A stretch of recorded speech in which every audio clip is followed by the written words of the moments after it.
Imagine waking up and discovering that you're a zombie, but not just any zombie. After 1,000 years surviving, fighting, and evolving in a world that tried to destroy him, he has become something far worse than an ordinary monster. Now, the only thing he wants is to live like a normal human. But how do you hide your true nature when your power is strong enough to crush any enemy? If you want to see how this insane story begins, stay with me in this video, because today we're going to look at the beginning of Mr. Zombie. A train was approaching at high speed. The people, unconcerned by the fact that the signal was green, were calmly crossing the train tracks. The train driver realizes he will not be able to stop and shouts for everyone to get out of the way because the train controls have completely shut down. The crew jumps from the train calling for help, and the people who are crossing begin to panic. They start running, but the baby stroller gets stuck on the tracks. The mother, completely panicked, screams for help, but the people, afraid, only tell her to get out of the way. The train keeps heading straight toward her, but a being who was there moves quickly and, with just one hand, manages to stop the train, saving the mother and the baby. The train is completely destroyed, and the mother, with her eyes closed, is only holding her child as tightly as she can. The protagonist extends a hand to her and asks if she is okay. With a trembling voice, the woman thanks him for saving her life, but when she looks at his face, she becomes terrified because she sees an undead being. What is the protagonist's name? It is Zombie. Zom from zombie and B from zombie. His current age is unknown because he has no idea when he died. However, he has a dream, which is to one day become friends with humans, because he has dreamed of that his whole life, or his whole death, however you want to understand it. One day, he hopes to no longer be discriminated against and excluded by them. With that dream in mind, he continues improving himself. Even though that is still very far from happening, he believes that the harder he works, the more successful he will become. Currently, in order to achieve that dream, he has helped countless humans. When a plane full of people was crashing into an arena that was also full of people, he appeared and held the plane with his own hands, saving countless lives. On another occasion, an entire building was on fire and some mothers were screaming because their children were still inside, and once again the protagonist saved all the children. But it was not always like that. Originally, Zombie was not that strong. He remembers that on a summer day, a zombie outbreak caused an apocalypse. When that happened, he was studying at school at the time, and because the outbreak happened so suddenly, he did not escape in time and was bitten, turning into an ordinary zombie. And by ordinary zombie, he really meant a completely ordinary zombie, the kind we see as a mob, following orders no matter where they go. Until one day, humans started to appear. Without saying why, they simply pointed a bunch of weapons and missiles at the zombies, eliminating countless of them all at once. Humans not only eliminated them, but also created a perpetual energy machine in order to examine them. Because of that, the undead became a source of electrical energy. However, the protagonist was still a little lost, because he did not know why zombies wanted to eat humans or why humans wanted to eliminate zombies. But to survive, he decided to change that himself. With his plan in mind, he began training from that day onward, lifting weights, running, swimming, and jumping everywhere day after day. An independent life began through his own effort, avoiding meat so he would not feel the urge to attack humans, consuming only 3 meals a day of protein powder. And even though he felt exhausted from doing that over and over again, he kept training even through the night, until one day he became like Ramon Dino and turned invincible.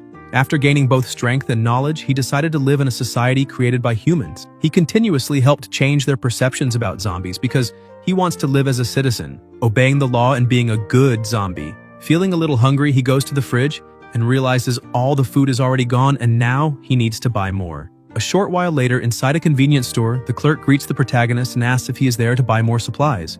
She also asks whether it is not uncomfortable for him to wear that mask every day. Zombie tries to explain that it is not a mask. After buying his things, people quickly load up his truck. A man, together with his assistant, was trying to photograph the protagonist. The cameraman asks his boss whether that is the man he had been looking for. His boss says yes, because today he will definitely remove the mask and see who is behind it. As soon as the people finish loading the truck, they greet the protagonist and say goodbye. Zombie looks at the wanted poster and sees that Agu is being wanted again. Agu is an SS-level chief. The cameraman asks his superior again whether he is sure that is the superhuman who managed to hold an entire plane with his bare hands, because maybe that is just false information spread by the media. The boss says that may be true and that all that talk must be the media trying to hype things up again, and that is why they are going to remove that mask and expose the person behind it. While they were talking about it, the two become completely terrified and even the camera seems to widen its eyes. Like a good truck driver, the protagonist lifts the truck with his own hands and jumps, simply disappearing into the sky. The two stand there asking what just happened, but the The protagonist jumped so high that he was already reaching the space station. In a completely isolated and protected area, several zombies were inside. A small zombie was tugging at his mother, saying he was very hungry. Having no idea what to do, she asked him to endure just a little longer. The protagonist was approaching that place, jumping kilometers at a time, until he finally arrived, and all the other zombies shouted that the king had just returned. Two children approach and ask him why he did not drive the truck like humans do. Zombie explains that he did not do that because he does not have a driver's license. That place is the city the protagonist managed to conquer, far from the curious eyes of humans. Because of that, he ordered all the zombies there to use eggs to replace the proteins they used to get from eating fresh human meat. Zombie asks where Agu and the rest are. The little one says they are in the corridor of the main hotel. Lang, Fur, Agon, Agu, Vermint, and Blackie are all chief-level zombies, with an SSS danger level. As soon as the protagonist opens the door, all of them line up to salute His Majesty. Zombie hands the wanted paper to Agu and points out that he is being wanted by humans again. Agu apologizes and explains that whenever he sees a human, his body just loses control. The protagonist falls silent and sits down. Blackie tells the protagonist that although they are steadily increasing their numbers to hide from humans, they have already changed military bases multiple times. Vermint asks for permission to go to the humans and fight them, because his chainsaw is already starting to rust from not tasting fresh blood for so long. Zombie tries to calm the situation, asking what they know about that because humans are scary. Suddenly, they start hearing a very loud noise. An aircraft was approaching and a woman was ready for combat. She was analyzing the radars. Her crew tells her all signals are normal and ready, and that all the equipment is also prepared. She asks about the payload. That payload is an armed nuclear warhead set to detonate in 20 minutes. The protagonist notices the noises are getting closer and closer. The president of the organization says that is very good and that now those disgusting zombies need to experience this new weapon.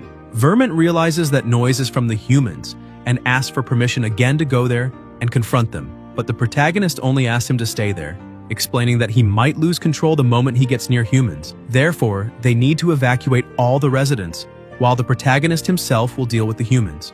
The woman keeps coordinating the attack and asks whether the ground unit understood the plan. She stresses once again that they have 20 minutes to save the citizens and evacuate. In addition, she asks Marshall to remain on standby and prepare to intercept if a chief zombie appears. Marshall says he understands and tells his president to leave everything to him, because if a zombie appears, he will act and cut it down immediately. The zombie horde starts to approach. Faye was far away and watching the panels. A green-haired young man informs him that the people from the Extraordinary Academy found the zombies. Faye says that is good and gives the order for them to start playing too. A group of humans is thrown into the middle of the zombies inside a cage. The humans become terrified, screaming to be saved because they do not want to die. As soon as those humans are dropped there, the order is sent to the ground team, telling them to move in immediately because they have just detected human life. A small group of soldiers starts firing, but a girl becomes horrified, asking why that zombie is not dying. The protagonist was protecting the two children from the earth bullets. Another man grabs a rocket launcher, saying there is no zombie that cannot be killed, because if that is happening, it is only due to a lack of firepower. He fires the missile, causing a small explosion. Another soldier goes to his chief, saying that person is not a zombie. He's known as an extraordinary one, the person who has always been helping humans before. He's famous for always wearing a zombie mask. The captain realizes they have just shot the wrong person, but as soon as the smoke from the explosion begins to dissipate, the protagonist appears completely unharmed. The president of the organization informs Marshall that a chief zombie has been detected in Zone B. As soon as he receives the information, he tells her to leave it to him and leaps toward the indicated direction. Faye continues analyzing and says that the ground unit managed to save almost all the civilians. The green-haired young man laughs, saying maybe they underestimated their way of acting. Faye says that if that is the case, they need to try something a little more interesting. The young man laughs and says he already understands. The zombies who were running suddenly start to feel something, and one of them transforms into a huge beast. The protagonist is a little surprised because he was not expecting that. Marshall kept approaching, and the alert is sent to all units saying that a chief zombie appeared in Zone B. The red-haired girl says she understands and says they will head there immediately, but when she looks back, she sees the squad leader running desperately. He jumps and grabs the protagonist, saying that saving a life is more important. As soon as he grabs the protagonist, he runs away and throws him inside the truck, telling the pilot to move already and asking what he is waiting for. The girl looks at the protagonist and asks if he is that person with a zombie mask who has always helped everyone, because she is curious to know why he always wears that mask. Zombie does not know how to respond in that situation. Meanwhile, outside, the ground troops ask what that thing was doing. The zombie who had transformed throws a bus toward them, but the bus is cut in half by Marshall. The ground troops celebrate because with him there, they will definitely win. Marshall tells the troops to take all the civilians and retreat because he will handle the rest. The ground unit quickly starts organizing the civilians to get them out of there. The squad chief asks one of the soldiers what is happening up ahead. The soldier explains that a chief zombie appeared, but Marshall managed to intercept it and is taking care of it. The protagonist realizes that is Little Nine's voice. The red-haired girl notices the protagonist had become a little too quiet and tells him not to worry because the ground squad was there to help, but when she looks back she realizes he is no longer there. Marshall, who was watching the transformed zombie, asks whether that did not hurt, but the zombie simply charges to attack him.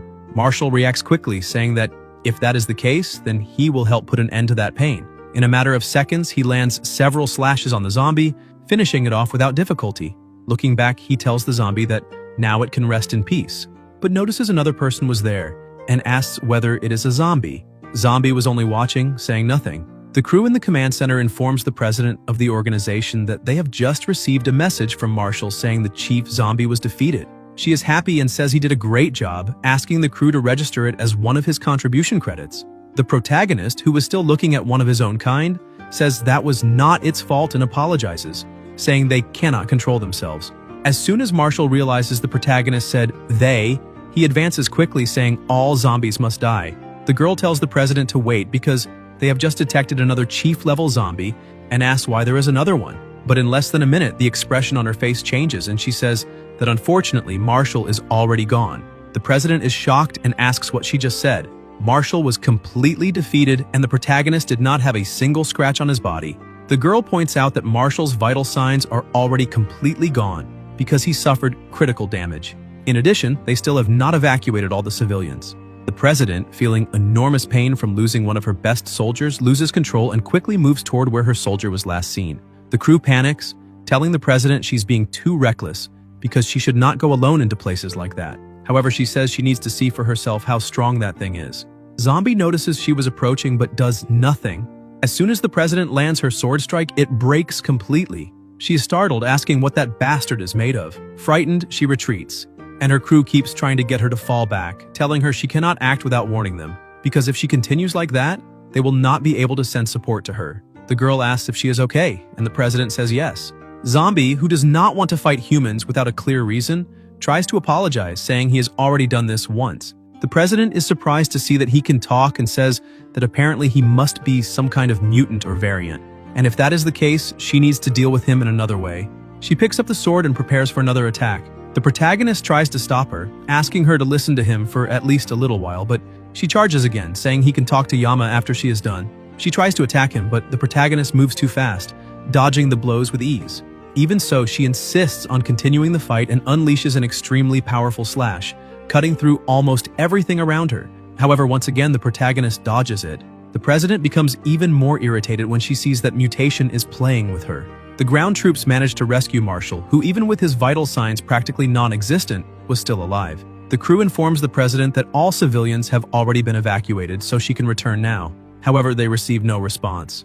Both she and the protagonist were moving at a surprising speed, but the truth was that the protagonist was only playing around with the situation because he did not want to fight the human race. On the other hand, the president was giving it everything she had, asking why he was only running. Zombie asks whether she will stop trying to cut him if he stops running away. Seeing that she could not match his speed, she stops and reactivates Iaido Level 2. Her suit begins to open, creating extremely powerful propulsion and drastically increasing her speed. As soon as she catches up to him, she delivers the strike, hitting the protagonist and knocking him down. She sheathes the sword, saying the target has been eliminated. She informs the crew that the mission is complete and tells them to bring the plane down to rescue her. The green-haired young man tells Faye that they managed to rescue all the civilians. Faye says they still have a spy, so they just need to use him. The population was shouting that they were finally safe, but suddenly one of the commanders notices strange movement in his companion. The man presses the red button and launches the nuclear warhead, while the whole crew was celebrating, saying they would finally be able to return home. The captain and another crew member shout for them to stop celebrating because there was an enemy spy among them and the bomb had been launched. Completely terrified, they try to contact the president, asking if she can hear them and explaining the situation, saying that an enemy spy infiltrated them and released the nuclear warhead. so she is in danger and needs to get out of there immediately. The bomb was heading exactly toward her. The crew girl makes an announcement telling everyone to prepare for turbulence, because they are opening the cabin doors and lowering the altitude to pick up the president. In addition, she tells the president that she needs to jump, or they will not be able to escape the explosion. She tries to jump, but realizes it is not working. One of the pilots asks whether the president has still not returned on board because they are running out of time. She realizes the leg thrusters are no longer working because she used up all the battery earlier to face the mutation. While trying to fix the thrusters, she notices something approaching, and when she looks to the side, she sees the protagonist was intact. He grabs her by the shirt and throws her very high, sending her back to the plane. As soon as the crew catches her, they ask if she is okay and order the doors shut immediately so they can escape. However, she realizes what had happened and shouts for them to grab that mutant. The nuclear warhead was approaching and the protagonist only watched it. Gathering all his strength, he stomps the ground with incredible force and launches himself upward. He braces himself and creates a skill called Bare-Handed Nuclear Warhead Catch. All the people watching that cannot believe it.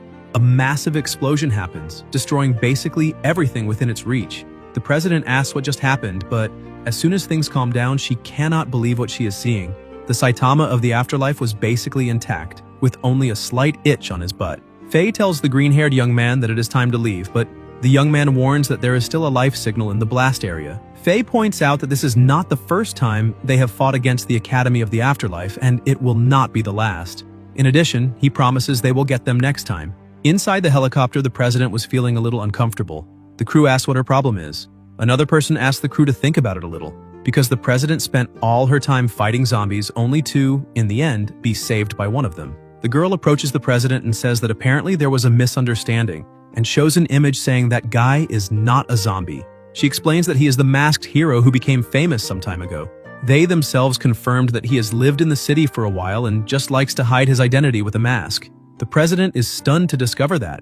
Meanwhile, the protagonist was walking through the city and scaring everyone when he answered a phone. Vermont tells the boss not to worry about them because many are safe and they are looking for a new place to stay.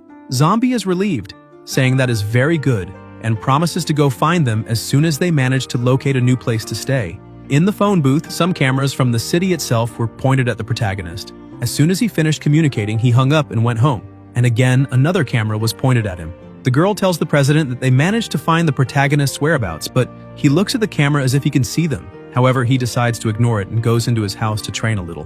While training, he looks at a photograph and smiles, wondering whether his family has already managed to find a place to settle again because he wants to visit them. Suddenly, the president gently opens the door and orders her team to take everything from the kitchen, bathroom, and bedroom. The protagonist is startled and asks who they are and what they think they are doing, because if they keep acting like that, he will call the police. The president shows him a document and says they are from the Academy of the Afterlife and are there to inform the protagonist that he has been accepted into the Academy. So from that moment on, he is a member of the Academy. The agents go to him to restrain him, but he tries to resist. Yet, because he does not want to hurt humans, he gives in and asks whether zombies can go to school. However, they tell him to stop pretending because they already know he is a human. Outside, the red-haired young woman asks the president whether that is not a little inappropriate because the Academy has strict criteria for recruits, and asks whether it is really okay to simply add the protagonist to the list on her own authority, because on top of that, the Academy dorms are specially planned, and if they really take the protagonist there, he will have nowhere to stay. The president says it is fine because if there is nowhere for him to stay, she will share a room with him. Sometime later, already inside her apartment, the agents were carrying his things inside, and in a short time they finished and said goodbye to the two of them. The protagonist keeps staring at her without knowing what to say and asks whether he will stay there in the future. She asks if that is not already obvious enough and why he is asking and whether it is because he wants to sleep with her. The protagonist becomes a little embarrassed and tries to explain, saying that was not what he meant. In his mind, a zombie sleeping with a human woman is something absurd to imagine. The president explains that the protagonist will sleep in the guest room. Zombie tries to explain the situation, saying she must have misunderstood something because he is not a human. However, she simply ignores him and starts removing the thrusters from her leg. As soon as she removes them, the protagonist is shocked and shouts, asking what happened to her leg. The president explains that she herself tore it off and asks whether there is any problem. He says no. She explains that a zombie disaster happened in her village when she was a child. Because of that, her parents turned into zombies and bit her leg. In order to survive, she amputated her own leg and eliminated the parents who had become zombies. Because of that, hatred took over her heart and the desire for revenge flooded her mind. So she made a promise to eliminate every zombie she finds in her life. Hearing that, the protagonist is a little shocked, and the president keeps asking what he was talking about earlier. Zombie dodges the situation and explains that he was not going to say anything, then changes the subject by asking if she can explain a little better what this Academy of the Afterlife really is. The president explains that it is an organization specialized in developing ways to fight zombies, because it has been 1,000 years since the first zombie disaster occurred. In order to survive the zombie disasters, the ancestors created an academy 200 years after the first disaster.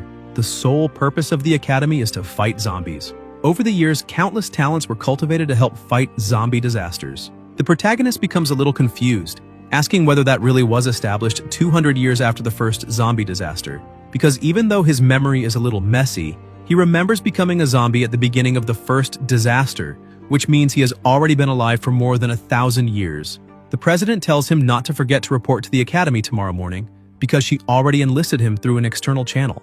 He wonders whether he really cannot simply not show up, but the president stresses that he should not even think about running away, since the academy is not just any organization. So if he does not show up, they will investigate the reasons for his attempted escape. She introduces herself, saying her name is Violet, and points out that Dawn will pick him up tomorrow to take him to the academy. In addition, she is sure the two of them already know each other. Zombie is confused, asking how she knows that the two know each other, because he himself does not know someone named Dawn. The next day, Dawn was already waiting. With a smile on her face and a friendly manner, she calls him Masked Little Brother and asks if he is doing okay. But the protagonist is confused and asks who she is. Dawn gets irritated, asking if he really already forgot that the two of them were together in the armored transport.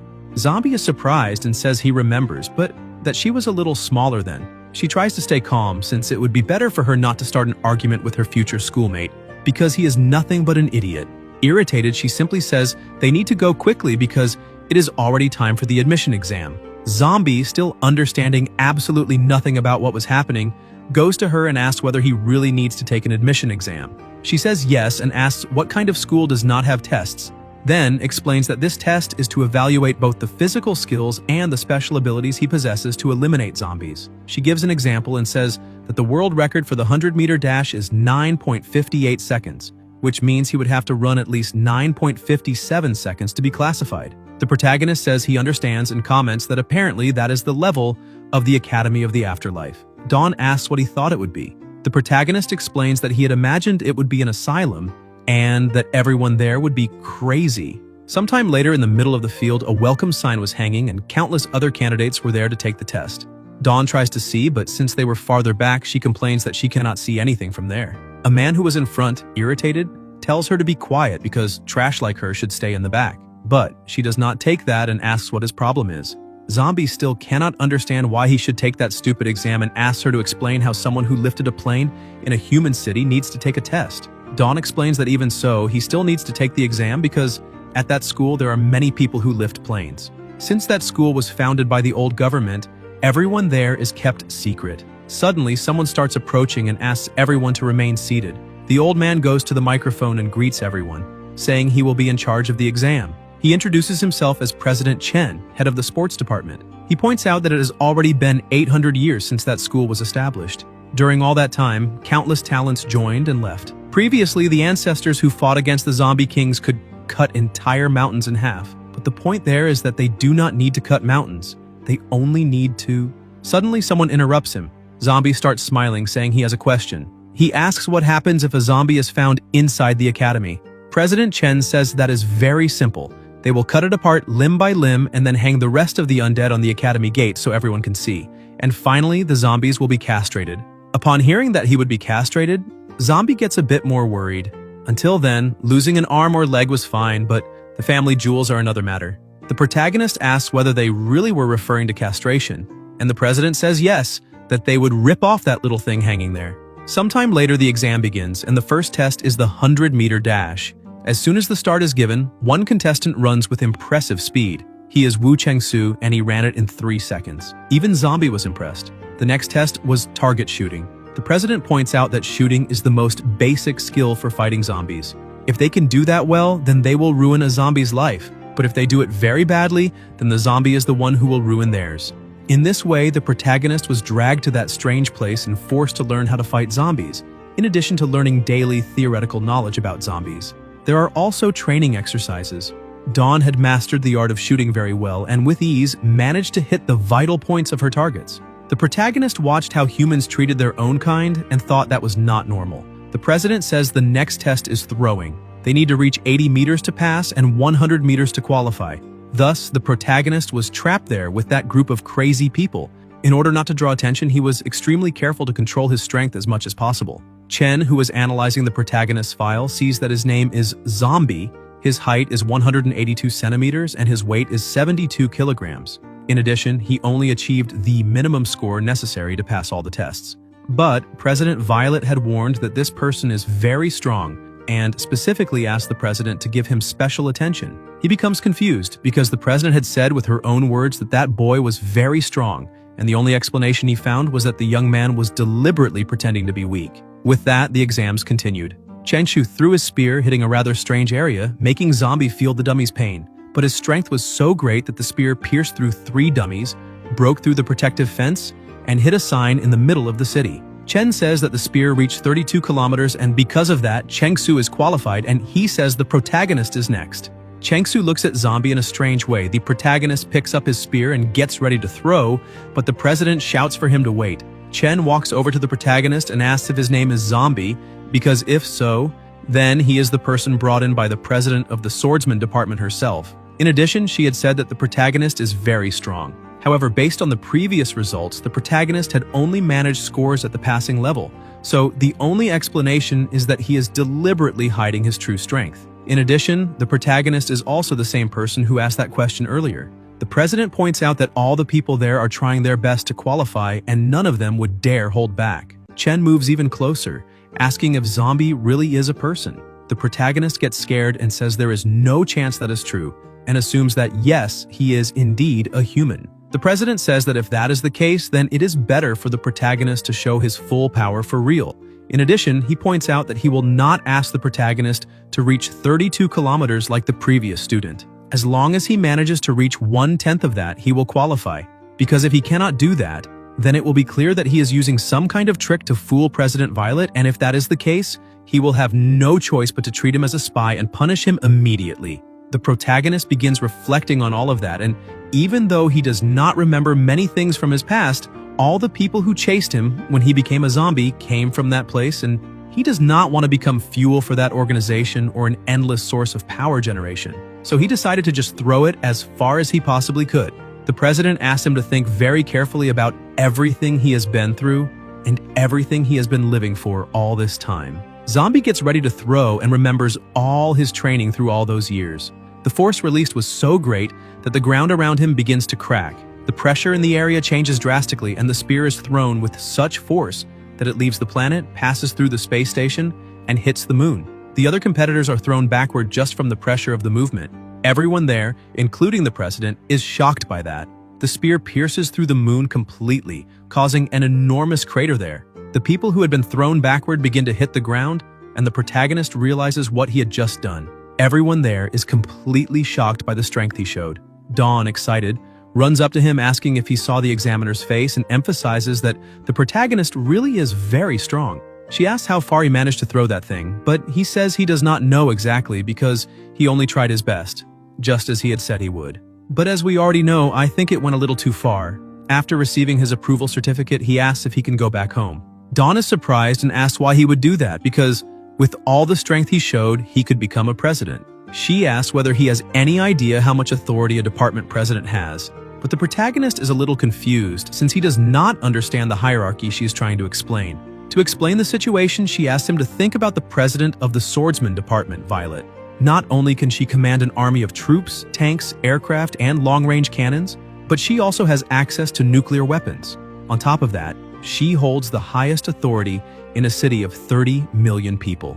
The president is merely someone who helps her manage the city. She is still the one who gives the final verdict, regardless of the choice of the army, the president, or anyone else. However, the protagonist was not sure whether that was really a good thing, because he already has his own city. Sometime later, they go to another place, and he asks what kind of place that is. Dawn explains that it is the biotechnology department. the place where all weapons are made. He can also call it the logistics department. He looks to the side and sees a photograph. She explains that the man there is Professor Jamie. Everyone calls him the head of logistics. He used to be the former president of the biotechnology department. However, ever since his wife passed away, he became obsessed with a crazy experiment involving both sides, humans and zombies alike. Rumors say his goal was to fulfill his wife's final wish. However, he was expelled from the academy for going too far. The academy even has an order to eliminate him if he is found. Suddenly, a woman approaches and greets the two, asking if they have a new student, and also asking whether Dawn managed to pass the exam. Dawn says yes, and Zombie asks who that woman is. Dawn explains that she is Professor Jamie's adopted daughter and the current president of the biotechnology department. The woman asks Dawn to go over to the table and asks what kind of equipment she needs. Dawn says she wants something that will let her carry weapons more easily, like a pair of pants where she can hide her Gatling gun. The department chief says that by the looks of it, Dawn is going to end up joining the weapons department. She asks the protagonist what he prefers. Zombie steps closer and asks if she is talking to him, but as soon as she looks at his face, she panics, screaming that there is a zombie there. Dawn explains to her that the protagonist is not a zombie, he just likes to wear that zombie mask for some reason. Chin grabs Dawn, asking whether she thinks she's an idiot or if her eyes are growing somewhere else. Since it is obvious that the protagonist is a zombie, Dawn insists and explains that she is not lying because she saw the protagonist's face when he was doing the spear throw a little earlier, and he is super cool. Chin asks whether she is serious, but she ends up agreeing, since if the protagonist were a zombie, she would have already been attacked. With everything cleared up, she asks again what requirements Zombie wants for his equipment. He says he does not have anything in mind because whenever he goes outside, he ends up coming back home without clothes. So perhaps the most appropriate thing would simply be a set of clothes that cannot be torn. She thinks about it for a moment and says she understands. By the looks of it, Dawn wants to store more weapons, and the protagonist simply does not want to end up without clothes after a battle. Meanwhile, Marshall was reporting the situation with a trembling voice. He emphasizes that the protagonist is super strong because when he managed to get close, his vision went dark and 1 second later he was already hanging from a lamppost. The woman asks whether his president would win in a fight against that being. Marshall points out that he feels the last opponent he fought is extremely stronger than his president. The woman stands up and looks at him, asking him to say the name but gets no answer. She says that is fine and asks her guards to let Marshall go. She is Zhang Langqi, president of the sword department. The competition between the sword department and the blade department has been passed down through generations. Both sides used ruthless means to take people from one another. The rivalry became so intense that if the other side had one extra member, the other could even give birth to an extra member on its own just to avoid becoming weaker than the opponent. Marshall notices Langqi's obsession and wishes the zombie lord good luck. Inside a classroom, a teacher was explaining how to capture an undead. Besides eating human flesh, there are those who also love eating eggs, so they must learn to use the tastes and weaknesses of zombies to their advantage.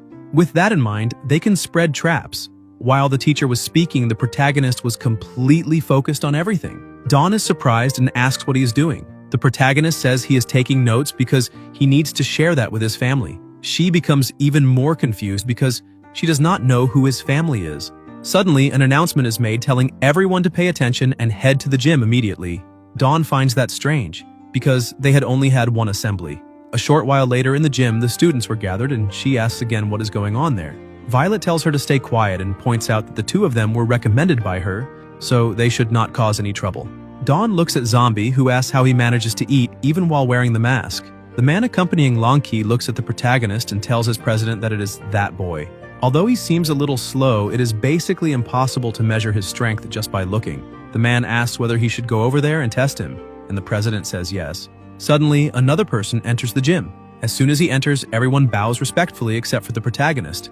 Dawn scolds him, telling him to lower his head, because that is the president of the Mechanical Lifeforms department. The man walks past Langqi and asks what she is doing, telling her not to cause any trouble and calling her an idiot.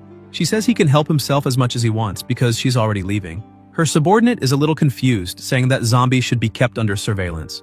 She says that compared to the zombie chief, there are more important things, and that she only respects sword cuts. The chief walks over to Violet and says she worked very hard, but she says she was only doing her job. The protagonist, who was watching that, notices that the atmosphere between them is a little strange and asks whether something is happening between the two of them. Dawn changes the subject and asks whether he likes jelly, but he replies that he does not because he prefers eggs.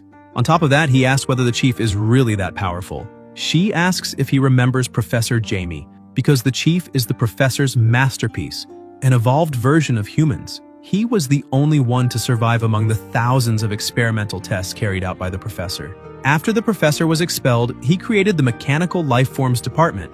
The city under the control of his department has around 50 million people.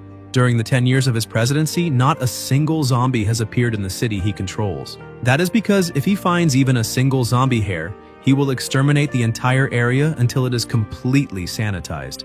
The chief walks up to the stage and says he will be brief, emphasizing that everyone there is a freshman and lives different lifestyles. The academy needs their help right away. He asks one of his robots to start the projection. The image of a man appears and the chief explains that he is the spy they captured a few months ago. Thanks to that spy, they launched a nuclear warhead at their own people. The protagonist realizes that it was that man who launched the bomb at him. The chief continues explaining and says that although someone like that guy would normally be eliminated immediately, they received reliable information that the man is a close subordinate of the traitor, Professor Jamie. The protagonist realizes that if there is a traitor, then the zombies are not the original target. He asks Dawn if that is why the zombie threat has long since passed and all these conflicts are because of internal fighting. She says yes, because some people just want to see the world burn. The professor keeps talking and points out that they have countless methods to make that traitor speak, but nothing is working. All the seniors have already tried and failed, which means none of the methods they used managed to make him talk. That is why they are there asking everyone to help the academy. Whoever manages to make that man talk and reveal where the professor is will receive an immediate reward and become vice president. All the students get excited because they had only entered recently and had now already received the chance to become vice presidents. Everyone raises their hands saying they would like to participate. The chief explains that the traitor is being held in a chamber in the back and wishes good luck to everyone who wants to try. 2 hours later, after countless failed attempts, the freshmen were beginning to despair. At first, the methods were more normal, but they gradually became far less orthodox. Violet had already lost hope. Dawn asks whether the protagonist can make him talk. Zombie says that if he wants to, he can make the traitor even sing Twinkle, Twinkle, Little Star. She gets excited and tells the chief that her friend says he has a way. The chief says that all help is welcome and asks him to come closer. The protagonist begins walking over, and Lanky becomes confused because she thought he liked to stay off the radar, so why is he doing something now? Zombie thinks that his subordinates had always been very obedient, but for some reason over the last few weeks they had randomly been losing control, and maybe this human could explain something. He is taken to the traitor's room and immediately the man already looks down on him, saying that he would just be one more. As soon as the protagonist gets closer, the two stare at each other, and the traitor asks whether the academy ran out of people, because he does not see any point in sending someone like the protagonist there, and tells him to give up, because he will not betray Brother Faye. But with a simple movement, the protagonist makes a small cut on the man's arm, and the man starts laughing, asking if that is the best he can do. Because if he is trying to make him talk, then he needs to use a little more strength. He says that he was not afraid, even when his private parts were damaged. So what use would just a small cut be, since that is no different from an insect bite? Zombie orders him to stand up. The traitor stays silent and stands. The president, the chief, and Dawn are impressed. In truth, that small cut was enough for the protagonist to put something inside that man's body, and it was carried directly to the brain through the bloodstream. Zombie asks the man to say his name. The traitor says that his name is Zhao Kai. Dawn is so impressed that she asks the president whether the protagonist can really control other people's minds. Zombie continues his work and says that he heard Zhao Kai is a close subordinate of Professor Jamie, so he must know a lot. Zhao Kai says yes and agrees that he really does have a lot of information. The protagonist asks whether he knows why the zombies are randomly becoming uncontrollable. Zhao Kai explains that this is happening because they released a medicine created by Faye in the city. The zombies who consume the medicine go crazy, and because of that, they can be controlled from a distance. They use this method to order the controlled zombies to attack humans. And through the battles between humans and the zombies they control, they are able to collect data from the Academy of the Afterlife. Zombie asks why they are doing that. Zhao Kai says he does not know and emphasizes that Faye only said he was doing something great, and the order was to collect data from the members of the Academy of the Afterlife by controlling zombie attacks. The protagonist asks where the professor is now. Zhao Kai explains that the professor is in a secret base 500 meters below City H. After receiving the information he needed, the protagonist orders him to turn around and starts leaving the room. Using zombie language, he says that Zhao Kai's people are truly hateful. On top of that, he put a virus into his brain, and if he wants to, he can force him to lose his own life. He tells Zhao Kai to take care of himself, and Zhao Kai simply replies that he understands. 500 meters beneath the ruins of City H, the young man tells Fei that he has just received the information that the spy confessed, so the academy must know their location by now. Fei says that it is fine and asks the young man to simply keep doing what they supposedly ought to be doing, because in truth it is better if the academy is looking for him. The young man is confused, saying that if that happens, Fei will be in danger, because those people are not so easy to deal with. The professor says that it is fine because the experiment has already been completed, and now it would be perfect for the academy to enter there, because he would very much like everyone to witness that historic moment, the birth of a new, complete life form. After the interrogation, the protagonist returns and everyone is shocked, commenting on what he just did. The chief gets everyone's attention and starts applauding, saying that the young really will surpass them. And even though he did not expect someone with that kind of power to be hiding among the freshmen, it is good to know that such a person exists. And since he had made the promise that whoever succeeded in getting the confession would become vice president, he is going to fulfill that now. The chief asks the protagonist to come with him because they're going to do that right now. The protagonist tries to say that the professor is, but the chief asks him not to worry because the professor is not going to run away. Lanki keeps watching suspiciously, and her subordinate says that this is very strange because he does not remember there being any registration process to become vice president. She says they need to follow them. In the abandoned industrial area, the protagonist thinks that is a little suspicious and asks where they are because he thought they were going to do the registration and then go after the professor. The chief asks the protagonist when he learned to speak human language. Zombie is confused and asks whether that question is for him. The chief turns and says yes, then attacks him. Lanki, who was following them, was nearly struck by the attack, but her subordinate saves her. He asks whether his president is all right. She says yes and explains that it was the chief's tachyon cannon, because he has the ability to disintegrate any matter. The chief emphasizes that the protagonist may have fooled the others, but he cannot fool him. On top of that, he would very much like to know what the academy idiots are doing to let a zombie like that enter. But that does not matter now because the weakness of all zombies is the head. When a zombie loses its head, it loses all ability to move. He apologizes for doing that, but the protagonist stepped into a place where he should not have stepped. However, in the blink of an eye, Zombie rushes at the chief, grabbing his neck. The chief's robots try to attack the protagonist, causing an explosion that is enough to let the chief escape. He stares at the smoke and asks how that is possible, how the protagonist can still move, and on top of that, eliminate all the robots with extreme ease. Lanki and her subordinate cannot believe what they are seeing. The protagonist attacks again, but the chief manages to dodge and tries to counterattack. However, the protagonist's movements continue to be as fast as lightning.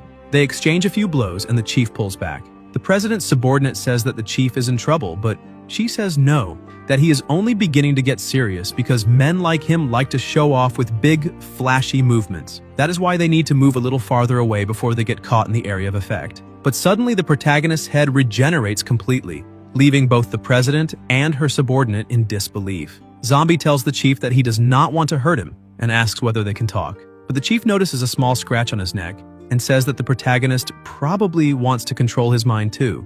But that is unfortunate. He summons Model 1 and several robots approach and merge, transforming into a super robot with the chief inside. He charges, saying that he will never speak with zombies and emphasizes that the protagonist is the first zombie ever to see that form, so he ought to feel honored. He lands a blow and throws the protagonist backward, then quickly chases after him, landing another blow and launching him upward. The attack continues, and several strikes are delivered simultaneously.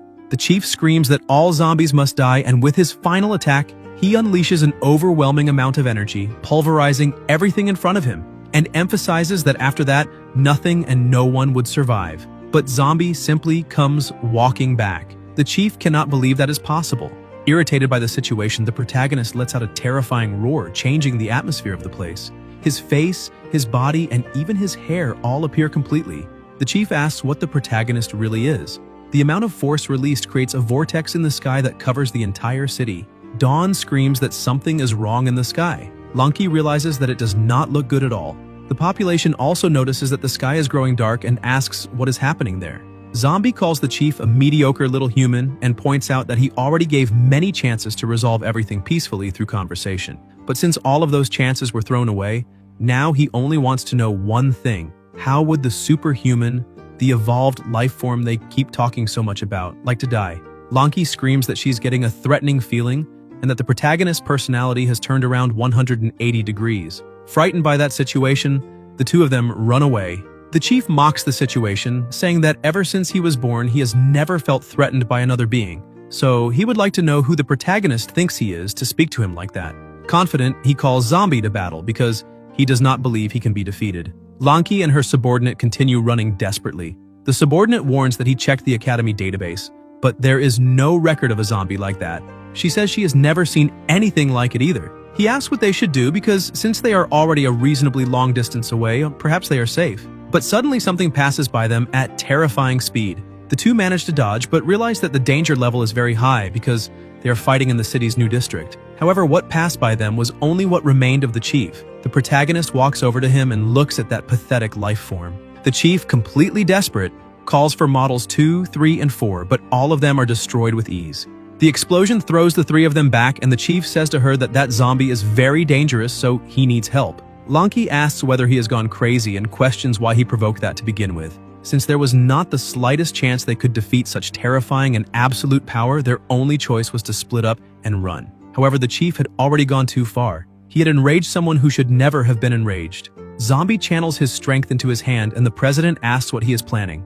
Zombie drives his hand into the ground, and the entire city begins to tremble. Suddenly, Lanki realizes that the ground is very close to her, and when she looks back, she sees something that makes no sense at all.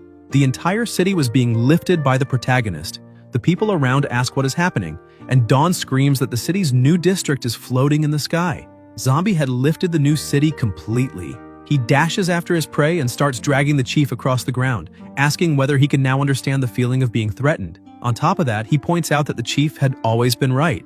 He cannot control the mind of a robot, but because he is partly human, he must have a human brain as well. Zombie sends his virus into the chief's mind to see his memories and realizes that he was an orphan from an early age, subjected to body modifications until he barely had any human parts left. That shows that he had a miserable life and is more undead than a zombie. For him, staying alive is more painful than dying, and knowing that ruined the pleasure Zombie was feeling. He simply lets go of the chief, who is saved by Lanki, but she cannot believe that the man can even read people's memories.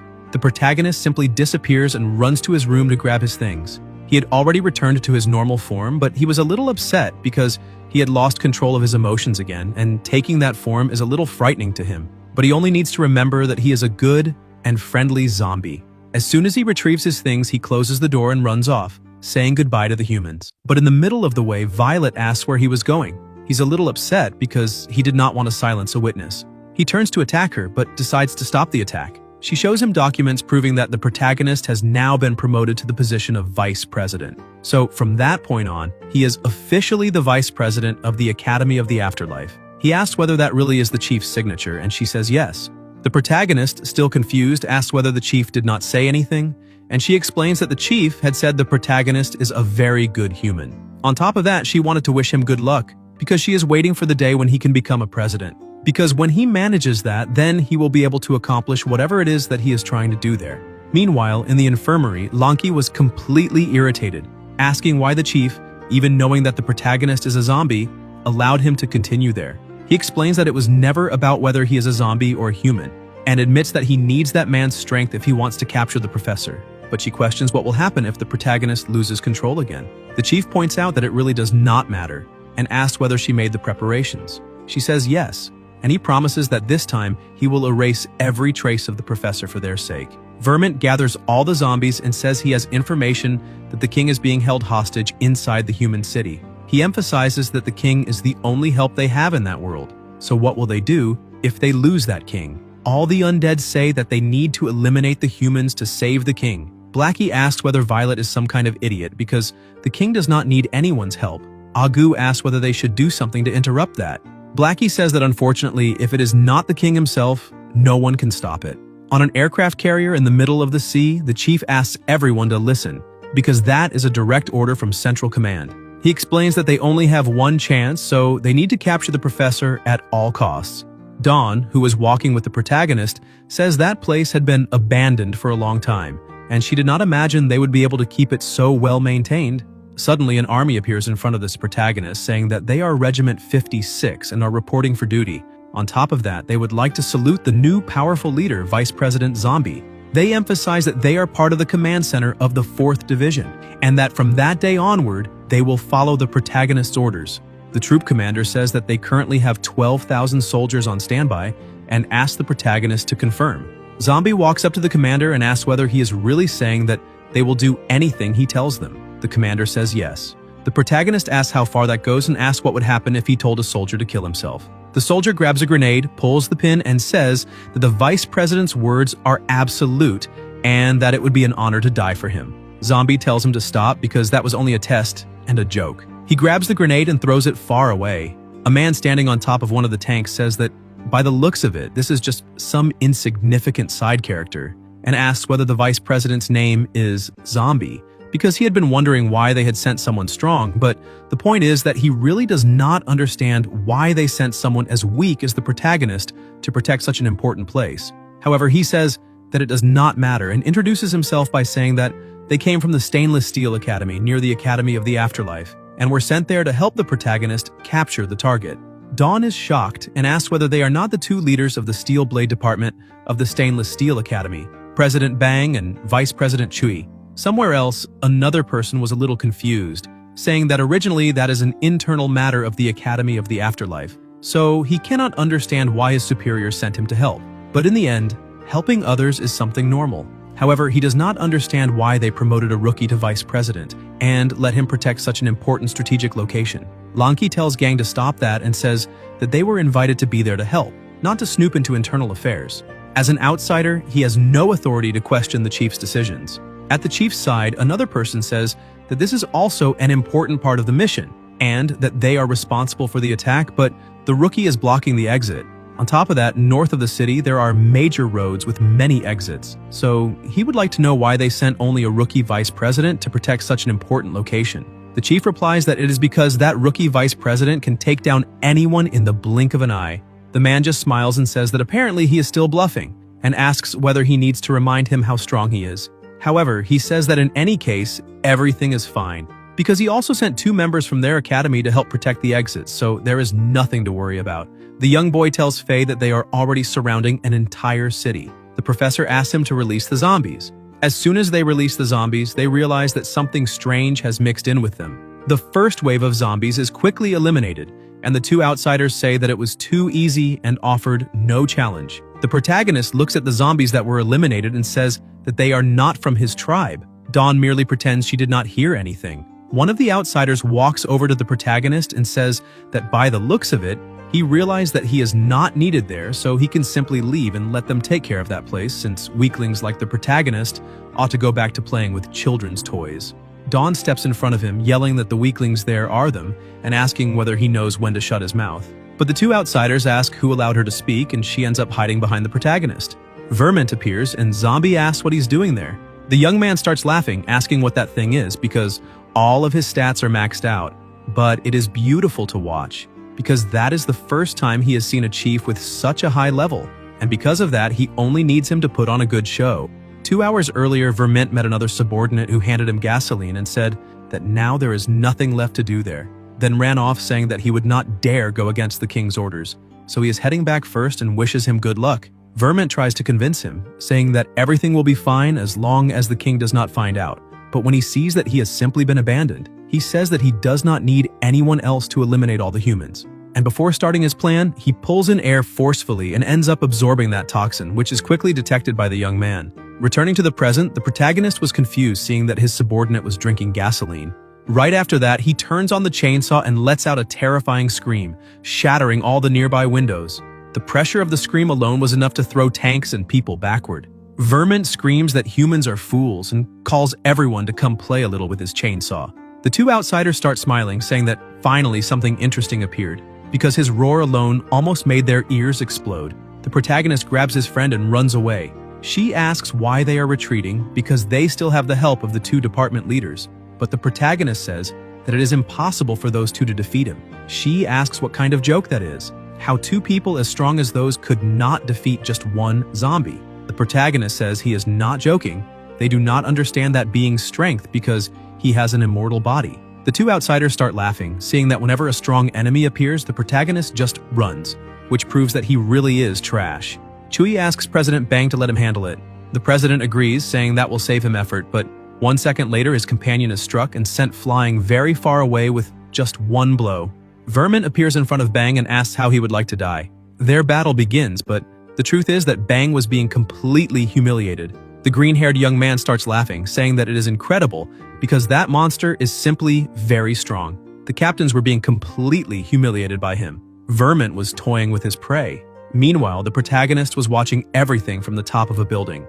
Dawn, frightened, says that it does not look very good, because President Bang probably will not last much longer. Bang tries to maintain his authority, saying that as president he cannot lose there, but when he notices the difference in power, he simply starts crying, screaming for his mother, and saying that he does not want to be killed. The young boy who is behind everything starts laughing, saying that the Human Academy is stupid. The protagonist keeps watching, and his friend says that they cannot send ordinary soldiers because they would be eliminated in a matter of seconds. The troop commander asked the vice president what they should do, but the protagonist was still confused, wondering why his subordinate had failed to recognize him. He tells Dawn that she will be sent to knock some sense into her subordinate's head.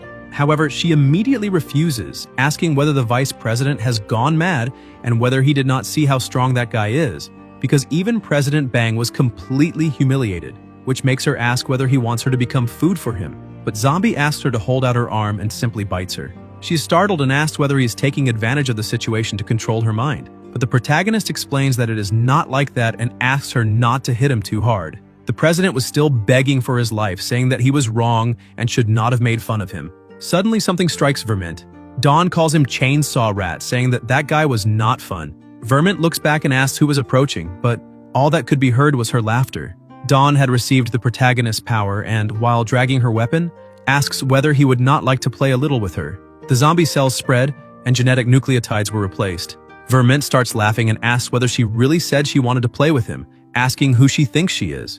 She keeps laughing, saying that he is nothing but a bully, and asks what made him think he is so special because if he really is as strong as he thinks, he just needs to stop talking nonsense and come play a little. She starts firing several shots at him while laughing, but Vermint is very fast and dodges every one of them.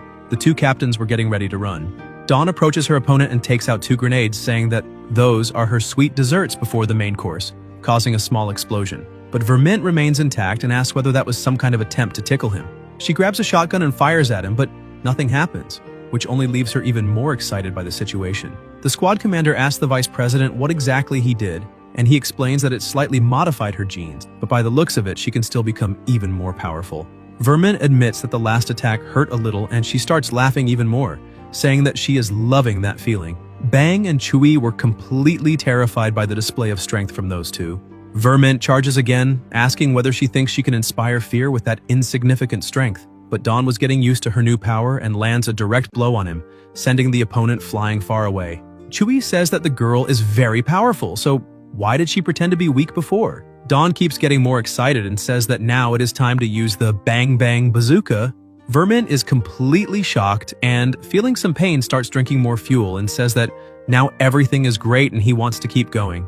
Thirsty for that feeling of battle, she screams that she also cannot wait any longer. Bang and Chewie realize that something very bad is about to happen. She fires the attack, but Vermint cuts the shot in half, slicing her in half as well. The two are shocked to see that the only chance they had has just been defeated. Vermint screams that he is undead and cannot be eliminated no matter what she does, because he can regenerate whenever he wants. The protagonist merely closes his hand, and her body, which had previously been split apart, simply regenerates completely. She asks whether he said he is undead because she is sorry, but she is too.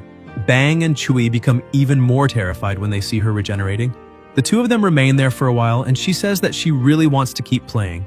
Bang and Chewie, who are already panicking, ask what kind of lunatics they are and try to escape while calling for help. Vermint gets confused and asks what he is even looking at there and who the real zombie is.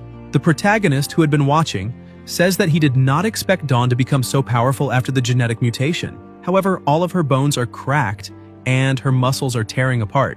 Even if she can use genetic recombination, the pain of being cut is still real. So he needs to end that as quickly as possible.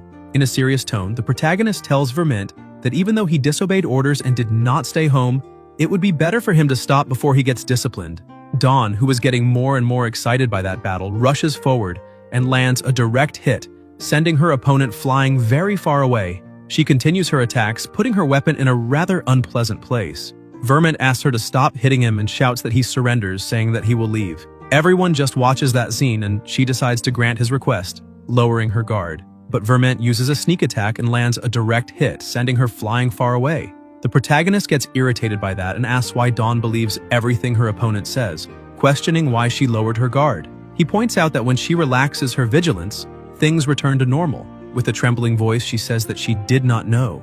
Vermint gets ready to attack, laughing and pointing out that apparently his opponent had taken some stimulants, but it looks like the effect is already wearing off. And because of that, she needs to be more careful in her next life, instead of believing everything zombies say. The young man who had been controlling all of this from behind starts laughing excitedly, asking what kind of zombie that is, because he is very powerful since he not only has hidden abilities, but also possesses the incredible passive skill of sneak attack. Zombie takes a deep breath since he did not want to act. The green-haired young man still thinks he is in control and orders Vermint to eliminate everyone. The three of them become desperate and scream for help. The young man notices the protagonist's presence and asks whether another one has appeared. However, he keeps smiling, thinking that it is no problem because the strength Vermont is showing is formidable and there is no one who can challenge him. But Vermint begins to tremble, and Zombie asks little Vermint whether he can remember who is standing in front of him. The young man panics, asking why that zombie stopped moving, and tries to force the command for him to act. But Vermint keeps saying nothing, only trembling. The protagonist continues pressing him and asks why he is there, since he had been ordered to stay home. Vermint remembers that another zombie had told him that a gangster was causing trouble nearby and had asked him to become a subordinate. When he remembers the conversation they had, Vermint starts laughing and asks if the gangster is the protagonist, because he does not look human and does not even resemble a zombie. And on top of that, he has a weak and fragile personality. So why should he be acting as a subordinate and taking orders from someone so mediocre? Dawn asks whether they were arguing. Bang says he does not know, but it looks like Chainsaw Boy wet his pants. Vermint was trembling in fear just from the king's presence. The young man still keeps sending commands and asking why that zombie is not attacking. The presence of the true king had completely frozen Vermint. Suddenly, the protagonist grabs his subordinate's head, asking what the problem is. The zombie who had spoken to him earlier starts screaming his name, and with a smile on his face, the protagonist asks why Vermint is no longer speaking. Because if that is the case, then he will deliver the speech and show why he is absolute and why the others should simply obey his orders. All of that was happening inside Vermint's head, so the young man kept sending commands and asking what the zombie was doing and what he was so afraid of, since he cannot die. What Four Eyes did not know was that Vermint was remembering why he does not have an immortal body. He had been cut into pieces, turned into sashimi, and hung out to dry on a tree for hundreds of years. While Vermont was fighting a mental battle, the young man with glasses kept sending commands so that he could attack. But with tears coming out of his eyes, Vermint screams the word, "Never." The command center collapses, and Vermint runs away in desperation, saying that he does not want to fight him, and that if Four Eyes wants to, then he can go fight by himself. None of them understand what exactly had just happened. Even little Four Eyes asks how that zombie got out of his control, since this is the first time that has ever happened. Irritated by the situation, he says that it is fine because he still has other zombies, and will order them to go to the protagonist and deal with everything. The professor tells him to stop and give up on that route because the academy is about to descend. In a helicopter, Lanka and Violet inform the chief that they have just arrived. Longchi asks the traitor if he is sure that the professor is down there. He answers yes and points out that the place has 6 floors and a total area of 11,000 square meters. She is surprised by the size of that place and asks what exactly they need to look for in such a huge area. One of the people who had come there to help prepares for combat, saying that problems can be solved with absolute and unrivaled force. He jumps out of the aircraft with astonishing speed, and she shouts that he is being far too careless. But his speed increases with every second, and laughing, he begins spinning with his sword in hand, telling them to watch. The impact he creates on the ground is so strong that a huge explosion occurs there, creating a crater. He looks up and says that it is done, asking if that was not faster than using an elevator.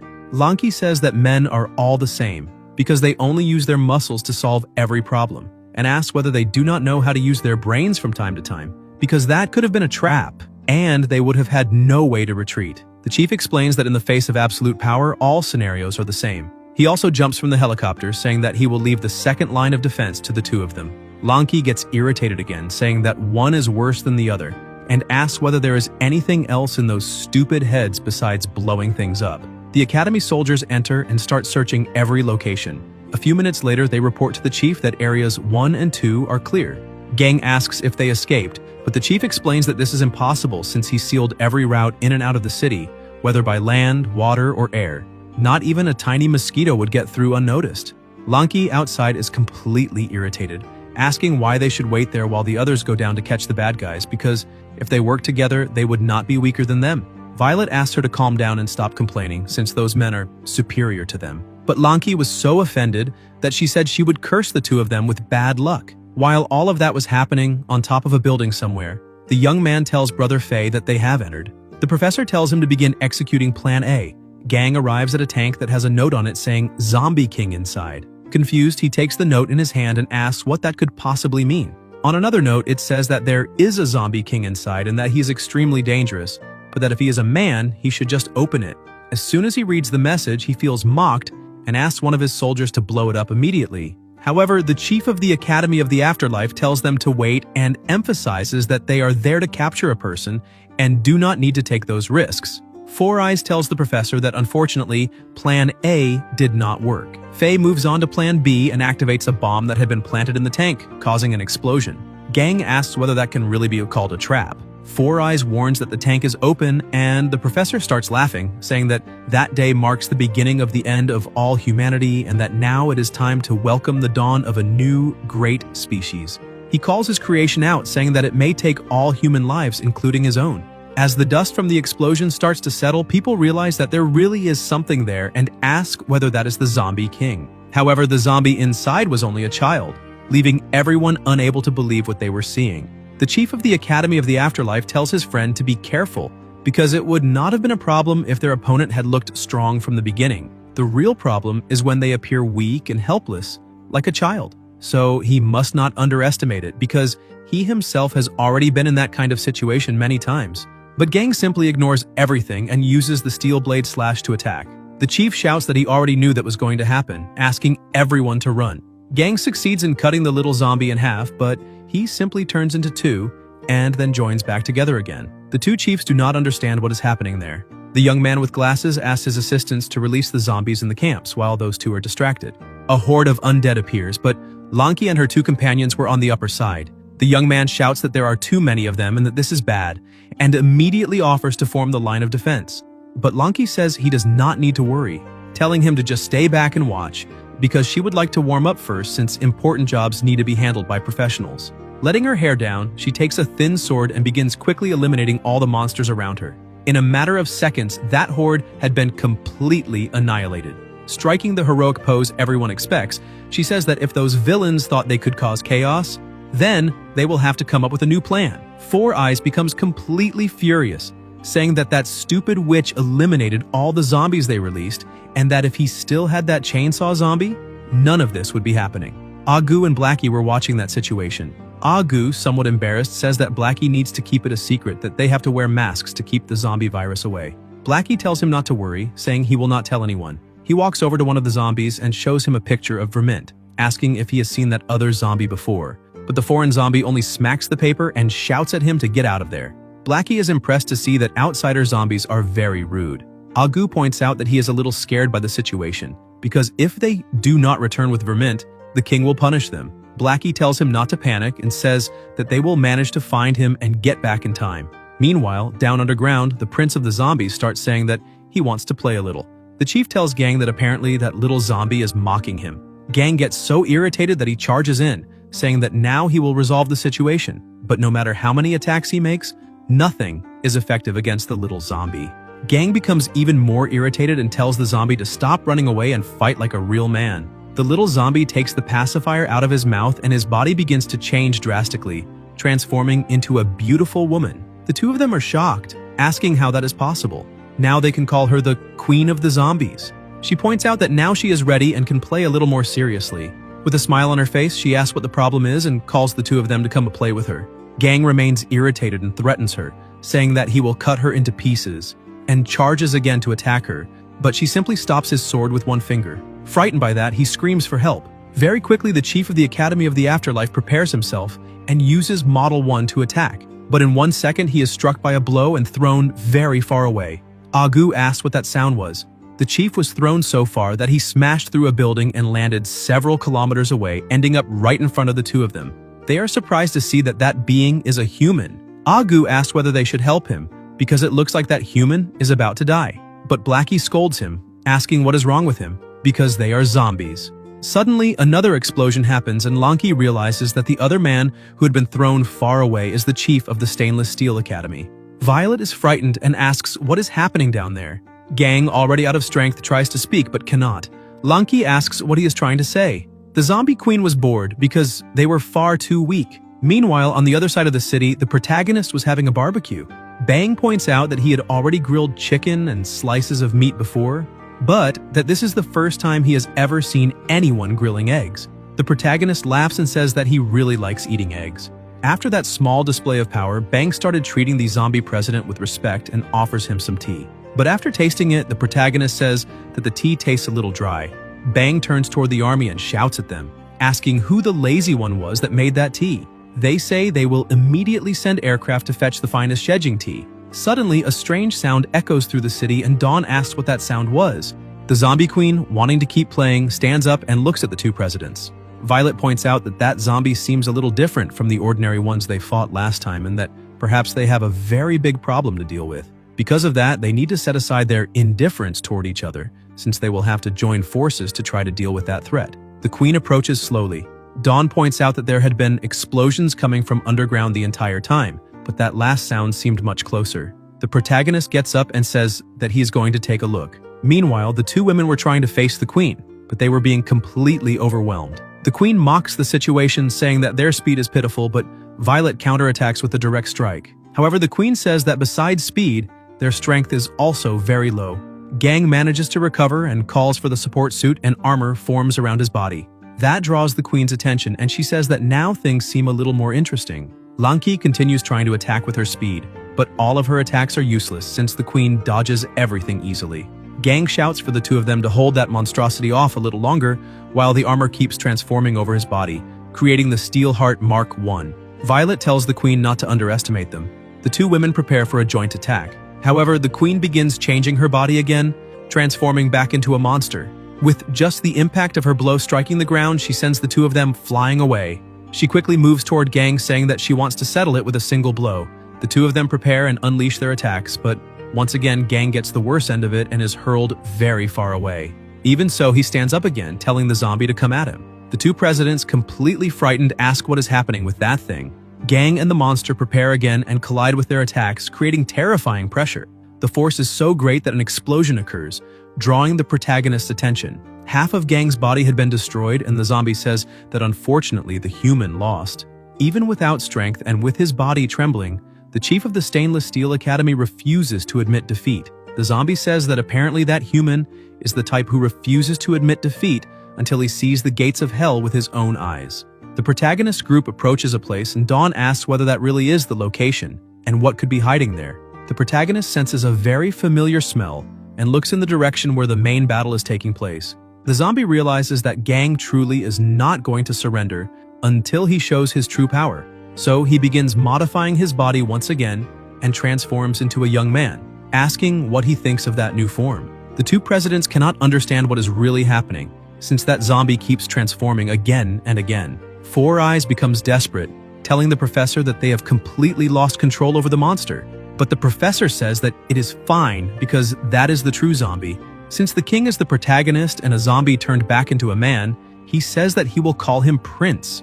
The prince of the zombies says that he does not think there is any need to continue that fight, but Gang and the two presidents attack simultaneously. However, the prince only laughs, asking whether they are really trying to make sports attacks because that is pathetic. With only the snap of his fingers, the pressure is so strong that it pushes the three of them backward, completely shattering all the glass around them. The two women are thrown so far away that they land right in front of the protagonist.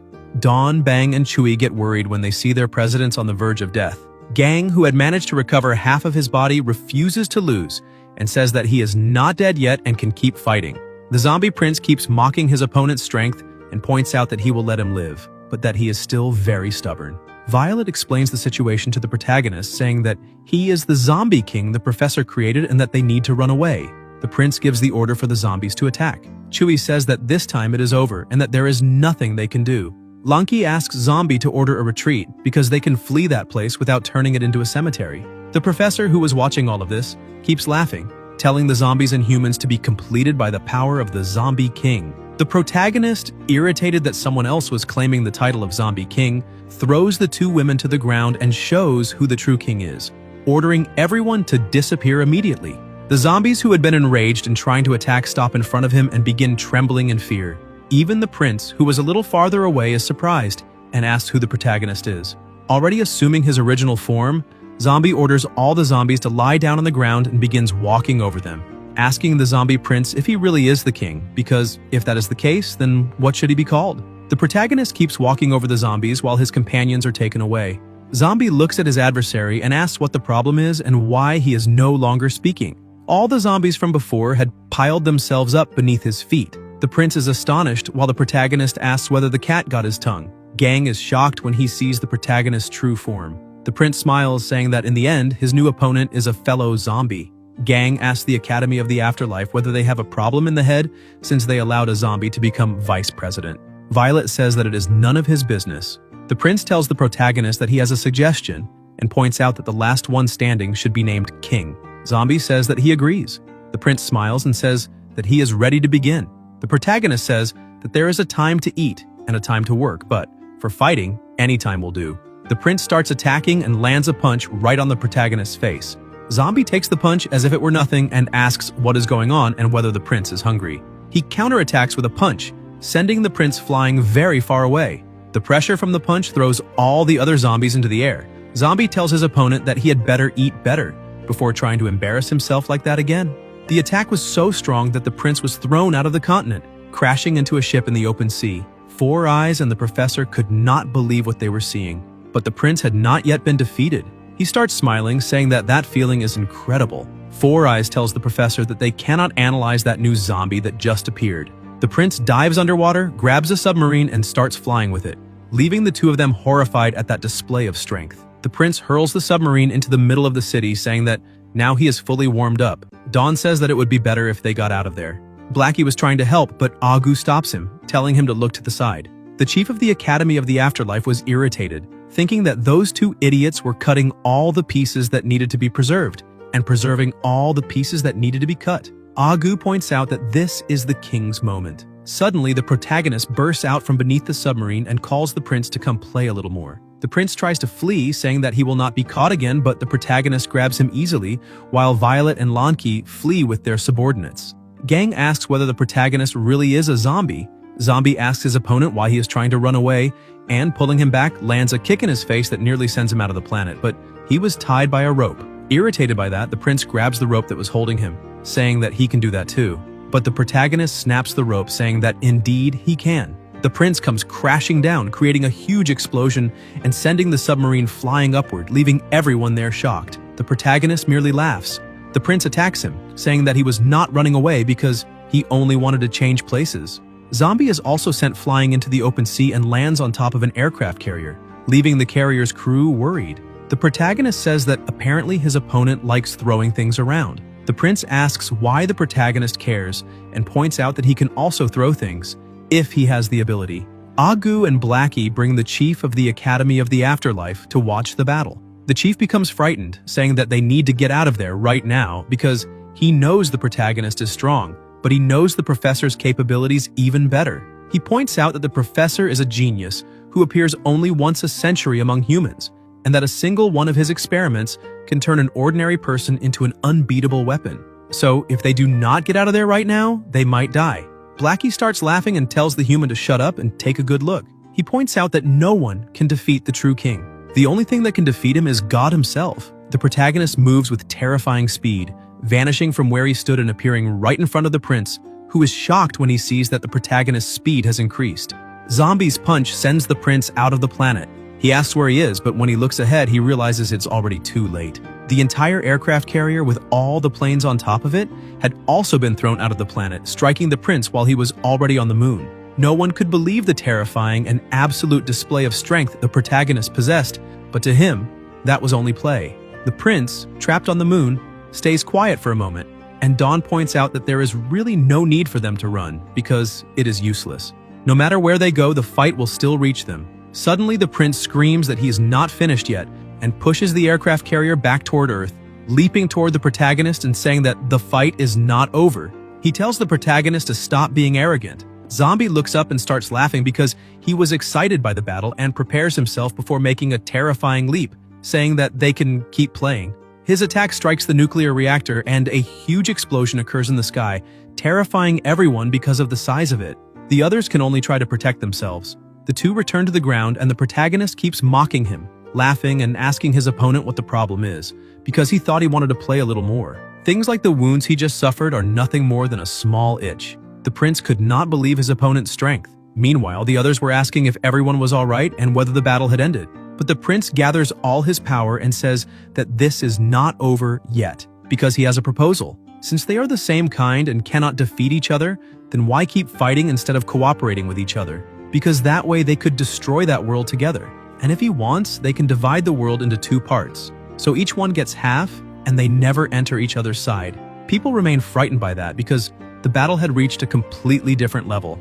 The prince asks what the protagonist has to say about that proposal. The true king stands up saying that he has no interest in destroying the world. The chief of the Academy of the Afterlife remains worried, saying that all of that is very illogical, and repeats that they need to run, because even though the protagonist is very strong, his opponent is not weak. So they need to preserve the situation and their strength in order to find another opportunity to attack. But Blackie tells him to stop being weak and shut his mouth, asking if he himself was not the one who said that the king could transform only once. The Academy chief cannot believe it.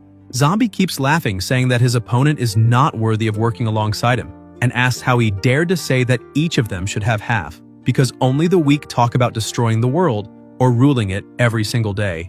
Dawn asks what they're talking about since they are too far away.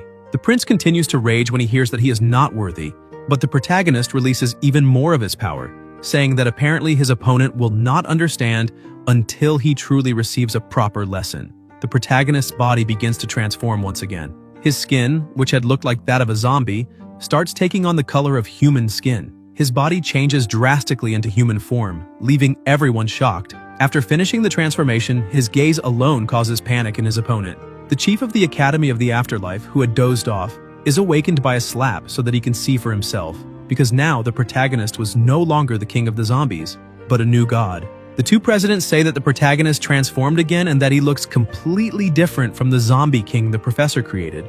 Now he looks human. The chief of the Academy of the Afterlife says that now the protagonist is even stronger than last time. The prince, confused, asks what is happening there. The energy released by the protagonist's transformation was so great that it changed the atmosphere and climate of that region, causing a heavy rainstorm.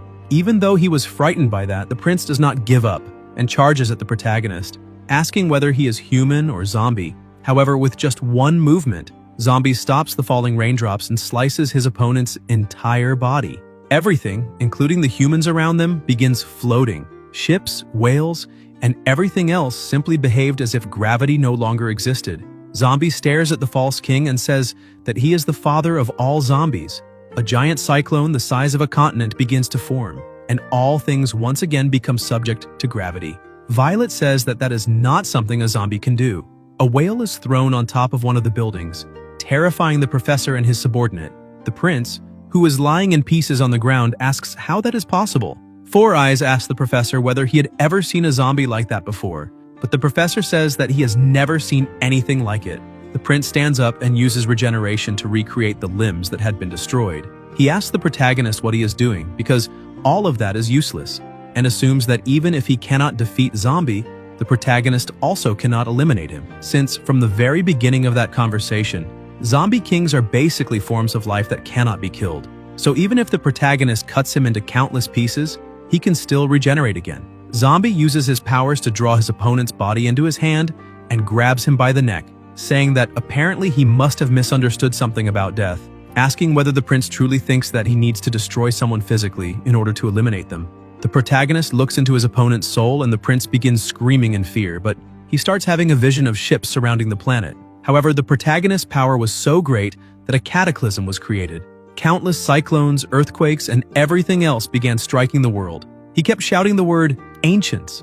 An army advanced against him, and one of them says that he is Siege 1351, and that for the 6th time they are ending human civilization, but that this time it will be the last. But the protagonist changes form once again, destroying all of them, as if they were absolutely nothing. The prince was in a mental collapse, and in his mind, the protagonist's eyes alone made it feel as though he was being obliterated from the inside out. Suddenly, he breathes his last breath, and his body stops moving. Things calm down, and the humans ask what is happening and whether it is really over.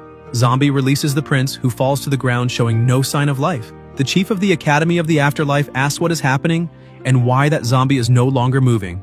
Blackie explains that the false king probably became afraid of death because of the true king's third transformation. The Academy chief cannot understand how anyone could be so afraid of death in that way.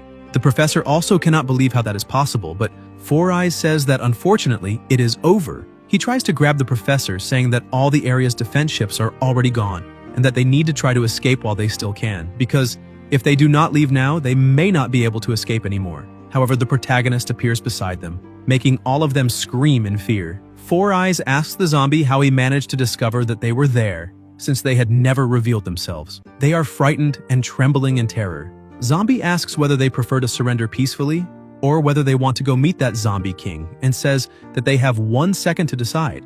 Everyone kneels and surrenders except the professor. But it did him no good, and that is how the professor, who was supposedly meant to be eliminated, ended up being captured alive by Zombie. While everyone was being arrested, the protagonist was alone, crouching. Violet asks what is happening to him, but Dawn says that she does not know either. The truth is that the protagonist does not like doing that. Using his strength is something very frightening, because one small mistake could make him completely destroy the world. That is why he wants to be a good zombie. Violet asks Dawn to go over there and ask what is wrong, but she refuses, saying that she does not have the courage to get close, and asking whether Violet saw how frightening the protagonist can be when he is angry. But Violet shoves her, telling her to go already because if she does, she will be promoted to vice president of the zombies. Even trembling with fear, she goes over there and asks whether he is all right, saying that they are already prepared to return. But the protagonist stands up and says that he is hungry, and that alone is enough to nearly scare her to death. On top of that, he points out that he really wants the tear-resistant shirt he had asked for earlier. Dawn realizes that he is completely passive again. She asks whether he can remember what he just did. He says yes, though it is a little blurry. He points out that he has already lost his sense of time, but clearly remembers eliminating many strange zombies like that one. However, all of them were very weak compared to his true power, so he does not care to remember when or how he eliminated all of them. Meanwhile, inside the car, the professor starts laughing and his subordinate asks what is wrong. But the professor keeps talking to himself, saying that he never imagined anything as strong as the protagonist, and thrilled by that display of absolute power, becomes obsessed, saying that he will definitely obtain a sample of that being's genes and create a creature even stronger. And that was how the zombie king created by the professor was eliminated by fear of zombie, and the incident with the professor finally came to an end. Meanwhile, in a secret meeting, the committee asks the protagonist whether he has any problem becoming a president. He replies that he has none, and the committee emphasizes that he needs to remember that becoming a president is not just about being strong, but about being able to maintain and protect his citizens. In addition, if he fails to make the city exceed a population of 10 million before the deadline, the title will be revoked. After everything is explained, they ask which city he would like to take. Zombie smiles and says that if that is the case, he would like to take the city where he captured the professor, City H. The committee is confused, saying that it is a deserted city with no people, and that if he wants to raise chickens, he first needs eggs to hatch. One of the committee members shouts that even if he does not have eggs, he should at least have a single cell, and that place does not even have a single human hair, so how is he supposed to develop it? Because he needs to keep in mind that if the population does not reach the required level, his presidential position will be revoked immediately. But the protagonist insists, saying that he wants that city regardless of the situation. Because of his insistence, the committee ends up agreeing, granting the city to him and appointing him as president. Some people question how the Academy of the Afterlife found someone as foolish as that, because there were so many perfectly good cities, and he ended up choosing one that was completely deserted. So how is he supposed to develop it? Even Violet cannot understand the criteria behind his choice. But after becoming president, the only zombie regiment army was expanded into 4 regiments that helped protect the city. On that day, a remarkable historical moment took place. The children, together with their zombie mother, say that their new home is very big and that there are even humans there. It was a unique sight, with human soldiers helping the zombies move into their new home. The protagonist, together with his close aides, simply watched the move. Blackie says that he has a report to present to His Majesty and says that all the new citizens were moved into the city according to orders. The soldiers shout and a small child gets scared and runs to his zombie mother, saying that they are going to use the metal rods again. But the soldiers had only shouted to get attention and point out that President Zombie's orders are absolute, like a commandment from a god. So the president's people are the same as their people and they are there to escort them safely to their new homes. Fur gets excited, saying that they finally have their own city. The protagonist points out that sometimes, in a race toward prosperity, it is not necessary to maintain or create a war with others. Agu asks the king what they should do with Vermint, since he has already been hanging there for a few months. Zombie tells them to leave him hanging a little longer. He was hanging there in punishment at the city council building. Vermint shouts that he was wrong and promises to be obedient from now on because he does not want to become an idiot zombie. The zombies were finally living a dignified life, thanking the king for giving them a home. Meanwhile, Violet was trying to train with Dawn, but she was being completely humiliated. She asks how that can be happening, but Dawn only laughs at the situation. Violet cannot understand how she can have two completely different personalities. Dawn only keeps laughing and says that she can still fight. Violet feels challenged and charges once again, but Dawn twists her neck backward, terrifying the president, forcing her to retreat and question whether she is still human.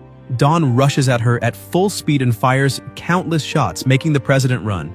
Dawn asks if Violet does not think that now she can become a president too. Violet remains under pressure, only dodging the attacks, but she decides to go on the offensive, saying that if Dawn really wants to become a president, then she had better show her most powerful abilities. Dawn realizes that the next attack is going to hit her and activates the cells the protagonist had given her. Violet unleashes countless slashes, but Dawn dodges and asks whether the president is really trying because how can she use her most powerful abilities if she keeps acting like that? Violet attacks again, cutting Dawn in half, but Dawn only keeps smiling. The president gets worried, asking why she did not dodge. However, Dawn's body begins regenerating, and Violet asks how that can possibly be fair. The president retreats, saying that this strength is far too exaggerated and questions what Zombie did to her. Dawn asks if now she is worthy of becoming a president, and moving even faster than before, attacks the president, landing a direct blow and throwing her against the wall. Violet admits defeat, saying that they need to stop there. Dawn returns to her normal form and her personality changes too. She gets scared, asking her big sister if she's alright, and emphasizing that she did not do that on purpose. Violet asks if she really is not a zombie, even after being bitten by the protagonist. Dawn says no, because she went through a full examination in the laboratory the day before and everything, even her body cells, is normal. Basically, there are no changes in her body. The president asks how she is supposed to explain turning her head 360 degrees and regenerating. Dawn hesitates a little, but says that she does not know either. However, that feeling is as if she can transform whenever she wants, yet she does not feel anything different. And whenever she feels a little down, she herself can give herself a few stimuli to become stronger. And the best part is that she feels no side effects even after using it for a long time. Violet listens to that whole explanation and gets a little irritated. Dawn notices that the president's reaction is not right and asks if something is wrong. Violet stands up and shouts at her to move aside. Dawn asks where the president is going and asks once more if something is wrong, but Violet only runs off in irritation, saying that it is none of her business. The people notice that the president is a little agitated and ask where she is going. She says she is going to City H and runs to a plane, crossing the country. Sometime later, already in City H, she keeps running in desperation, while her subordinates run after her asking her to wait. Meanwhile, in the city council building, the protagonist was in a meeting with his close aides. He was assigning tasks and tells Fur to be responsible for the Blue Flowers District. Agu will be the chief of the city police department. Lang will be responsible for civil administration, and Blackie will be responsible for the city treasury, which means that from that moment on, all of the city's money will be under his care. However, that responsibility is enormous, and the protagonist emphasizes that he must exercise control and account for every single cent of the zombie city treasury. Suddenly, Violet bursts through the door and the protagonist asks what brings her there. She runs up to him and Zombie points out that she arrived at the perfect time because he was just about to go meet her to report the city's current situation. But Violet says nothing and simply makes him open his mouth and bite her. As soon as she gets bitten, she runs back and thanks him, saying that he can do whatever he wants with her. He's left a little confused by that situation. Outside, one of her subordinates says that she is really fast. On top of that, he scolds her, asking if she forgot about that spy and says that she should not forget that the protagonist can control people's minds. So how can she let him bite her like that? Her position is very high, and If he controls her and makes her do something bad, what would happen then? But she had already made up her mind and says that if she can get a ridiculous increase in strength, the ability to reattach parts of her body, and on top of that never die, then she does not mind doing whatever he wants her to do. Even if he wants her to do a sensual dance in the middle of the street, she does not mind fulfilling his wishes. After that, the protagonist began to reform and develop the city he had received. After assigning work to his subordinates, the city slowly began to function. Clothing stores, hair salons, real estate agencies, and even a driving school. Everything was moving along exactly as it should. The protagonist looked at all of that and felt satisfied and fulfilled with the situation. And that was how the king began his calm life. Inspector Shane takes the protagonist's file and sees that he has a flexible personality, completely lacking in any striking personal traits, as if he were just another passerby. She truly cannot understand why the Academy of the Afterlife placed that person as the city's president. A subordinate approaches and asks whether she heard what the chief of the Stainless Steel Academy had said, because he was saying that the Academy of the Afterlife is inviting a zombie to become president, which means he was talking about that guy. The inspector says that this is normal among them because they are competing between academies, and it is nothing new for them to lie about each other. However, even if he was not lying, she also did not like the protagonist, since he does not have the personality of a leader, whether he's a zombie or not. So perhaps she will have to go there in person to see for herself what is really going on. Meanwhile, at the North Pole, a group of people was gathering. Professor Strange points out that he had heard a rumor that they had discovered the body of the ancient people there. A young man says that it is true that the body is a dried corpse thousands of years old, and that they found it while carrying out some experiments. The body is buried 500 meters deep in the ice, but they are trying to extract it using a crane. The professor tells them to be careful not to damage the body because, if it really is an ancient one, it could become a great discovery for all of human civilization. The team takes the utmost care in recovering the body, and the professor, excited and smiling, says that he truly hopes that it will be a revolution for ancient civilization research, because as president of the Academy's archaeological department, this is the first time he has felt so nervous. The crane manages to pull out a massive block of ice and slowly begins lowering it. A mummified body with a female appearance was truly inside the ice.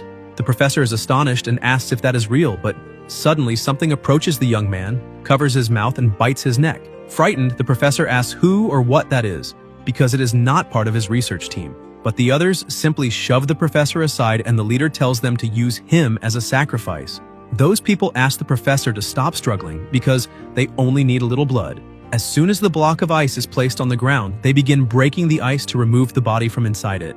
As soon as the ice is removed, the woman who had been trapped inside steps out as if nothing had happened. Everyone present kneels, greeting the Blood Queen. They shout that they wish the Blood Queen a long life and eternal youth. But in a serious tone, she tells them to answer whether that damned zombie is still alive. One of her disciples says that he is still alive, and that even after 1,000 years, he is still more alive than ever.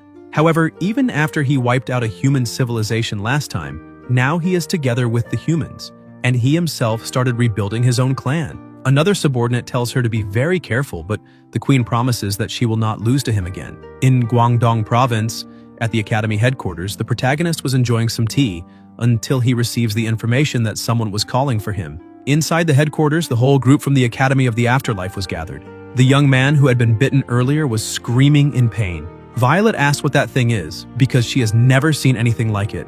Lanky says that it also looks like a zombie, but according to the database, he is a member of the exploration team from the nearby province. However, the boy was found wandering at the North Pole. On top of that, the archaeological team leader who had been with him disappeared. Violet points out that they must call a professional. A short while later, the president of the undead arrives in a car, and his whole army welcomes the president. As soon as he enters the building, some people begin staring.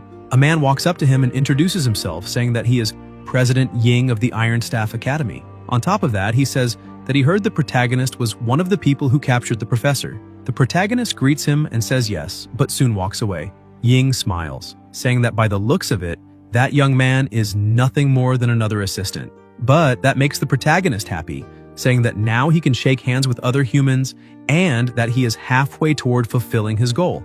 Elvis Presley smiles and says that just by looking at the protagonist, he can already tell that he is weak, and questions who had the courage to turn him into a president. Chief Gang gets frightened when he sees that the protagonist was there, and thinks that those people apparently no longer want to live. The man with glasses asks where Chief Gang went, but the chief had hidden in fear, saying in a trembling voice that If he had known the protagonist was coming there, he would have stayed home. A short while later, Zombie goes to the room where the patient was. One of the doctors asks him to take a look and try to figure out what kind of monster that boy has become. But the protagonist points out that he does not even know what he himself is. So how is he supposed to know what kind of monster the boy is turning into? However, as soon as he looks at the boy's neck, he notices 2 puncture marks and is surprised. Violet notices that and asks what he found. The boy who had previously been completely out of control becomes afraid when he sees the protagonist. Zombie had transformed by accident because he got excited after realizing that the Blood Tribe had returned. His excitement was starting to go out of control and his power was released unintentionally, causing a massive explosion in the place. The young man who had turned into a member of the Blood Tribe was crying and trembling in fear, while the protagonist says that it is ironic because he could swear that members of that tribe had already been wiped out. The members of the other academies are thrown around as if they were nothing but paper. They ask what happened and why that president called Zombie suddenly blew everything up. The protagonist continued excited, saying that all of this was very interesting because he was certain that he had eliminated every last member of that species. But now he can see. He grabs the young man by the neck, ordering him to say where Little Red is, that little girl who likes poisoning him. But the young man screams desperately, saying that he does not know anything and begs for his life because he only became a vampire the day before. The people who had looked down on the protagonist begin to get scared, asking if that guy really is just an insignificant assistant, because that kind of strength is impossible. Chief Gang, who had already been frightened before, now panics and says that he knew it and should have stayed at home. The protagonist calms down and returns to his normal form. His companions run up to him, asking what he discovered. Violet asks what the Blood Tribe is that he had just mentioned. The protagonist points out that everyone needs to be extremely careful in the coming days after the Blood Tribe. Suddenly, he stops talking and makes a serious face. Everyone is startled, afraid of what it could be, but he apologizes because he forgot what he was going to say. The president yells at him, asking if his brain stops working when he goes back to his normal state. He apologizes once again, but he had really forgotten. The protagonist keeps apologizing, saying that next time he will make sure to remember what he is going to say. The others say that in the end, he really is just an assistant, but with a single look from him, the two begin trembling in fear. Somewhere else in the rain, one of the queen's subordinates asks what she thinks of that house, but the queen was not at all happy about it since they were in the middle of nowhere, huddled together like homeless people. Suddenly, 2 people arrive and toss a coin on the ground, saying that it was always said that the cities under that government were all well managed, so why are there still people living on the streets? The queen gets irritated, but her subordinate asks her to control herself and not stoop to their level. Her other subordinate sees that it is money and gets excited to pick it up. Seeing that scene, she becomes even more irritated and throws a can against the wall, asking why they even bothered reviving her if the clan had fallen to such a low level. But her subordinate starts crying, saying that she has no idea what their lives have been like over these last 1,000 years. She says that when the queen became a dried corpse because of the protagonist, all of them could do nothing but watch from afar. After that, he started exterminating the entire tribe. To survive and escape that divine punishment, they pretended to be lifeless. And because of Zombie's threat and absolute power, they chose not to appear during all those 1,000 years. No matter where they were in that world, they always tried to hide as much as possible, both from humans and from zombies, which means they had not left that little alley for 1,000 years. She asks the queen to look at Landling and see how he became an idiot. The queen says that then all of it was pointless and that there was no need for her to have been revived, because nowadays she is no longer an opponent for the protagonist. She can barely touch a single strand of his hair.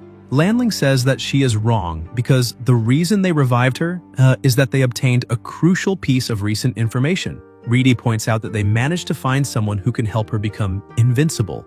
The other subordinate agrees, and the queen asks who it is. Landling shows a photo of the professor, saying that he is the man who can make that happen. Meanwhile, the protagonist and the others were looking at the professor and his followers. Zombie asks why they still have not finished that guy off, because every time this happens, the person always escapes and brings back new problems. Violet explains that unfortunately they cannot do that, because first, they need to find the hidden experiments and the research the professor was planning to use against them. On top of that, the professor has many spies planted among the academies, so they need to use the professor as bait to lure them all in. The protagonist keeps saying that he can escape and asks whether they have anything prepared for that. But Ying starts laughing and shouts that that is impossible, asking how he could run away when he's already imprisoned like that. He points out that the protagonist was responsible for helping capture the professor, so because of that, he may be taken to visit and inspect the security. They leave the command center, where they had only been watching through the screens, and he is taken to the prison. They explain that that is a state-of-the-art prison, built especially to keep the professor there. They dug through an entire mountain. It is 3,000 meters deep and has 150 floors. There are 100,000 armed guards, and even by elevator it takes 30 minutes to go from the top to the bottom. On top of that, they have rocket launchers, anti-intruder weapons, and laser cannons. So all of that is just the appetizer. One president is guarding every 100 floors, for a total of 30 presidents and 2 chiefs watching that place. So how could one person possibly escape that level of security? On top of that, he says that they also installed bombs, so the professor is currently tied to the bomb detonator, and the power of the blast is greater than 10,000 tons of TNT. When someone gets close to him, the bomb will detonate, and even if someone manages to free him, they will die in the explosion. So even if a god were to descend there, all he would be able to take out would be a lifeless corpse. The protagonist, even in his basic state, feels secondhand embarrassment when he sees the humans' disorganized actions. He steps back, laughs, and says that he wishes them good luck, but he needs to leave. Meanwhile, in a distant alley, Ying's image was already in Her Majesty's hands. Upon discovering that they had put bombs on the professor, the Queen says that they are nothing but a bunch of disgusting men.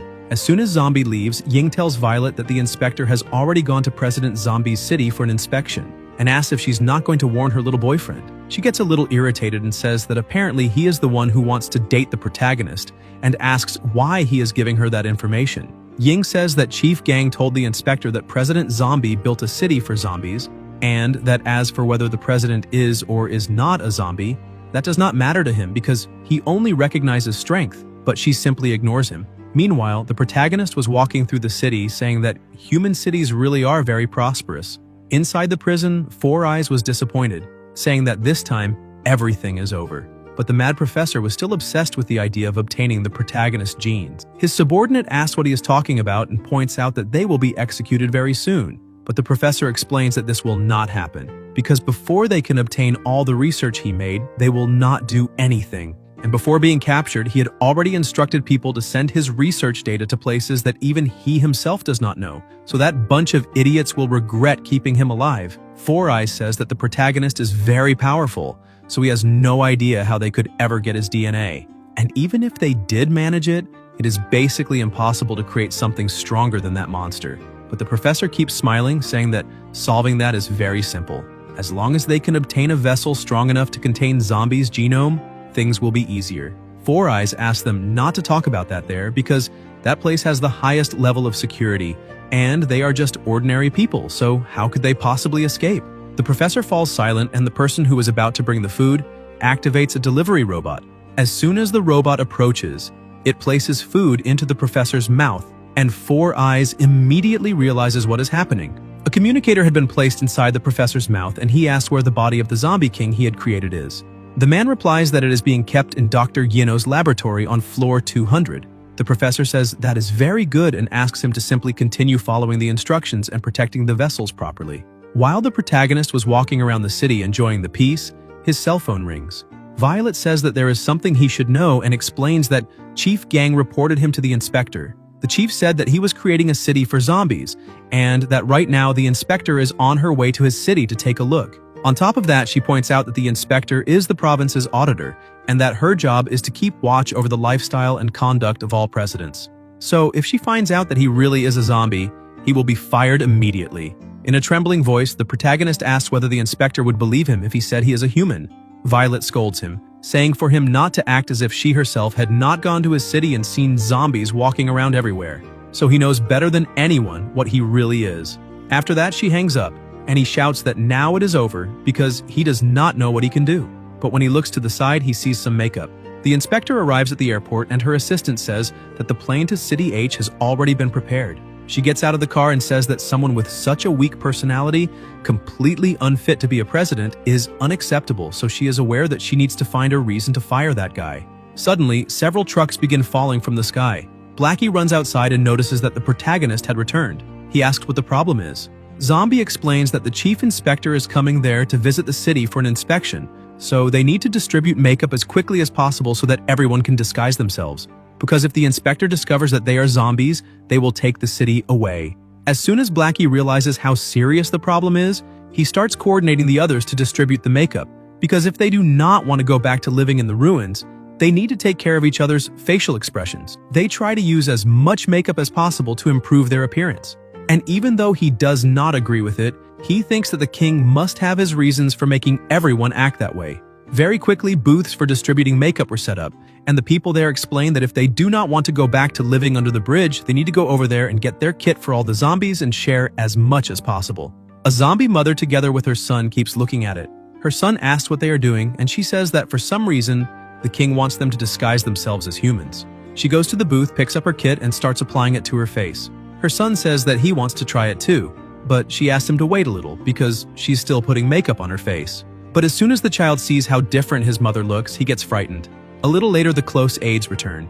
As soon as the two of them see it, they're startled to realize that they are already disguised.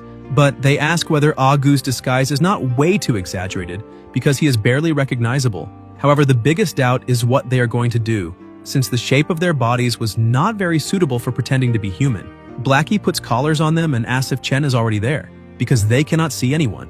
The two wearing collars say that all of them work directly for His Majesty, so why do they need to be treated like pets? Blackie asks what they are talking about and questions whether they were pets when they were alive. A little later, the plane approaches, and soon after she appears in the city. Her subordinate says that she is very wise, because taking a train to get there was a brilliant idea.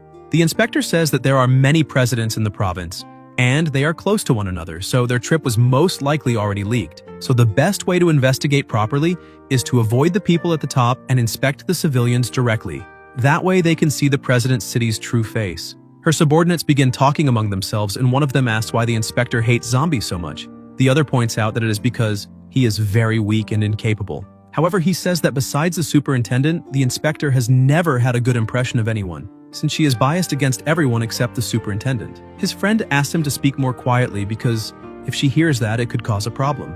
But she turns around saying that she already heard everything and asks whether she really is biased. She points out that ever since the superintendent delegated his authority, every random cat or street fan can become a president. So only someone like Lord Superintendent is acceptable to lead humanity and bring it back to ancient glory. Therefore, only someone with an aura of dignity can be the leader of all humanity. After explaining that, she focuses on her objective, saying that it is time to begin working. One of the subordinates says that it has been quite a while since they last saw Lord Superintendent. The other says that he went out on an expedition and should be back soon. Meanwhile, at the airport, the plane had already landed and they were waiting. Blackie thinks that is very strange and asks why the inspector is not there, because she should have already gotten off the plane. Buff Piccolo says that they must have been delayed and that it is better to wait a little longer. Meanwhile, the inspection had already begun. The subordinates go to a shop and ask if they can ask a few questions. The first question is why all the products inside are made of eggs. But the shopkeeper asks what he is talking about because he cannot hear him or even see him. The agent is impressed and asks if he is a deaf and blind person. Meanwhile, his colleague was asking someone else on the street whether after the president took over that city he had done anything to oppress the population. But the young man shouts that this never happened and points out that the king is super kind to everyone. Because not only did he give them a good house to live in for free, but he also provides free eggs every month. However, the young man's arm falls to the ground, leaving the agent terrified by the situation. The boy picks up his arm and runs off, saying that he heard his mother calling him for dinner, and explains that it is only a prosthetic, and they do not need to worry about anything. The inspector was completely irritated, asking why there is not a single person with a normal mind in that city because it is the first time she has seen humans as retarded as zombies. She asks if it is possible that the protagonist built a city full of weirdos and lunatics. However, she tells them to write that down because she can use that information to remove him from his position. One of the soldiers notices that the protagonist was standing still, staring into nothing, and asks if there is any problem. Gu also comes closer, asking what happened. The soldier says that he also does not know because the protagonist started acting like that after eating lunch. Gu looks at the situation and realizes that his king had started drooling and trembling. Irritated, he grabs the guard by the neck and asks whether he put anything strange in the king's food. The soldier says that he does not really know whether he made any mistake because the protagonist had said that he was hungry, so they prepared some spicy scrambled eggs. Gu asks if he said spicy because that is very bad. He explains that the king cannot eat that. The soldier, a little frightened, asks what happens if he eats it. Gu, terrified, explains that pepper is like a stimulant for his king and that now he will be stuck in berserker mode for at least a month. He calls Blackie and screams, saying that the king ate spicy scrambled eggs and that the situation is not looking very good. Blackie gets scared and asks if he really was unable to get rid of all the pepper. Agu says that he also does not know how the soldiers managed to get that, but the most important thing now is to know what they are going to do. Blackie says that it is useless, because even if he asks what should be done, he has no idea, since no one can stop someone like the king. Tanis asks if Blackie thinks the protagonist is going to kill the inspection team. Frightened by this situation, he says that unfortunately that is very likely to happen. Chen calls her team and says that it is better for them to leave because there is nothing else to inspect there. However, she notices a truck flying in her direction and dodges. The protagonist lands on top of the truck, crushing it completely. Terrified, she asks what is happening there, but the protagonist starts smiling while staring at her, saying that he would very much like to meet the inspector who has been after him, because he will take her on a tour through the city. The agents with her are horrified, asking what is going on. The protagonist was still staring at the inspector, who, trembling in fear, asks who he is. The protagonist keeps staring and asks how she can forget him so quickly, then introduces himself by saying that he is Zombie, the person she had been looking for all this time. As soon as they hear the name, the three of them panic, and the inspector says that she truly did not imagine he would be like that. The protagonist says that he simply removed his mask and starts walking toward her. Terrified, she asks him to wait and not come any closer. Zombie snaps his fingers, saying that the inspector traveled all that way, so he prepared some special gifts for her. He explains that he is a good host, so she needs to enjoy them. With a murderous aura and a cold look, he tells her not to worry and points out that they do not eat people. He lifts her up like a sack of potatoes and explains that this is a school zone, so there is not much for her to see there. Therefore, he would like to change locations. With a jump, he flies off, making her scream in fear. Almost leaving the planet, she screams for him to wait. Her subordinates panic when they see that he jumped so high, but say that they cannot just stand there watching and need to do something. The protagonist's close aides notice that the inspector is with him, and that they need to get there immediately. High in the air, he lifts her even higher and tells her to take a good look, because that is the city she wanted so badly to inspect. He points out that it has more than 2 million square meters, and that they even opened construction land. They have numerous white-collar workers, publicly traded companies, and construction workers. Therefore, they have many jobs there, and the plan is for that to expand even more. He points out that all of that can generate billions in tax revenue for Guang City Hall every year. Chen, who is completely terrified while being dragged everywhere, says that she understands already and begs him to put her back on the ground. But the protagonist simply ignores her, saying that now they need to talk a little about law and order. He returns to the ground but keeps dragging her around, saying that they always obey all traffic laws and regulations and that no one is allowed to violate them. A disguised driver ends up letting his leg fall off, cannot brake in time, and runs the red light toward the protagonist. While explaining traffic laws, he points out that if there is any infraction, they are simply sent flying back, and he kicks the truck, sending it flying very far away. The truck flies so far that it gets stuck on top of a skyscraper. Blackie goes over there to save the driver. The inspector screams that the protagonist just killed someone, but he says no, and points out that that is impossible because all his subordinates are incomparable powerhouses and would never let the citizens die. Her subordinates run over to her and the protagonist throws her back to them. He turns his back and walks away, saying that he knows very well why she is there. However, he will let her return alive, but he wants to make one thing very clear. With a terrifying stare, he looks at her and says that that city now belongs to him and that no one can stop him. He says that he hopes he made that perfectly clear, but if she truly thinks she has already lived long enough, then she can try to do something to take the city away. Her subordinates are horrified, and one of them says that they need to go back now because his legs have already gone numb. The other asks what is wrong with that guy and questions whether that is really something a human can do. And if they compare the protagonist to the department chief, he is far more insane, which makes them ask who the idiot was who said he was weak and cowardly because that person needs to be fired immediately. The protagonist starts walking away and says that they can leave now since they do not provide free food, so they had better go before he changes his mind. The inspector tells him to wait and admits that he really did an excellent job managing that city. But as a president, others may also be capable of managing a city. However, it is also necessary to have a certain level of combat power.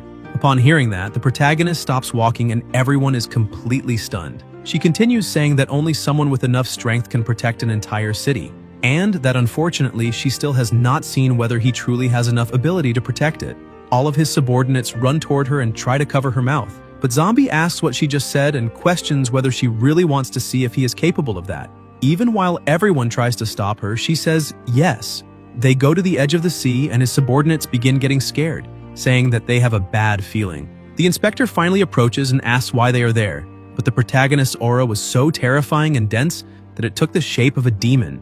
Agu tells the inspector that whatever happens from that point onward is entirely her fault. She asks what he's talking about, but he only points out that it no longer has anything to do with them. The protagonist simply looks at her, and she asks what he is doing. But as he releases a little of his power, the stones around him begin floating and he transforms once again into a human, leaving everyone there shocked and asking what had just happened to him. The ground and the sea begin behaving strangely. Her subordinates say that they just felt the air change and ask what he is trying to do. But when he jumps, the pressure is so great that it throws everyone backward, pushing the seawater away. They ask where the president went. Agu brings binoculars, and as soon as she looks, she is stunned because he was on another planet. Trembling, she asks how that can be possible. The protagonist looks back at Earth and focuses. The inspection team screams that that man is completely abnormal and that there is no chance he is human. As he focuses and throws a punch into the air, the pressure of the blow alone displaces an enormous mass of air. His close aides scream that that is not good at all. Agu shouts for everyone to protect themselves immediately. The mass of air displaced by the protagonist strikes the middle of the ocean, causing a massive tsunami. Agu manages to protect everyone, but the whole world feels that tremor. The alarm at the Academy headquarters goes off, saying that danger is approaching and that a level 12 tsunami has been detected. Violet could not believe what she was seeing and asks whether the world is ending. The alarm keeps ringing and level 1 defense is activated, preventing the water from entering the city. The protagonist returns to the ground, once again creating an opening in the middle of the waters, and asks whether she has seen enough now. A gigantic vortex is created and the water surrounds everyone. The inspection team was completely terrified and could barely remain standing. Having accepted the situation, they simply stay silent and get into the car to leave. The inspector says that he is a monster, and her subordinate says that there is no chance he is human, because even monsters are more human than he is. His close aides ask if that was too exaggerated and whether it is dangerous that they may want to inspect the city again. But Blackie points out that he has the feeling that this is not going to happen. The inspector lost her mind after returning, and the protagonist's city quietly received approval. At the same time, on the other side of the planet, inside the prison laboratory, several people were commenting on how strong the protagonist was, since they could not understand how he had managed to eliminate that man. They also felt it was truly a pity what had happened with the professor, because in order to create a monster of that level, he had basically been trying to create a god, and if the professor had been working for humanity, the real question would be how advanced they might be by now.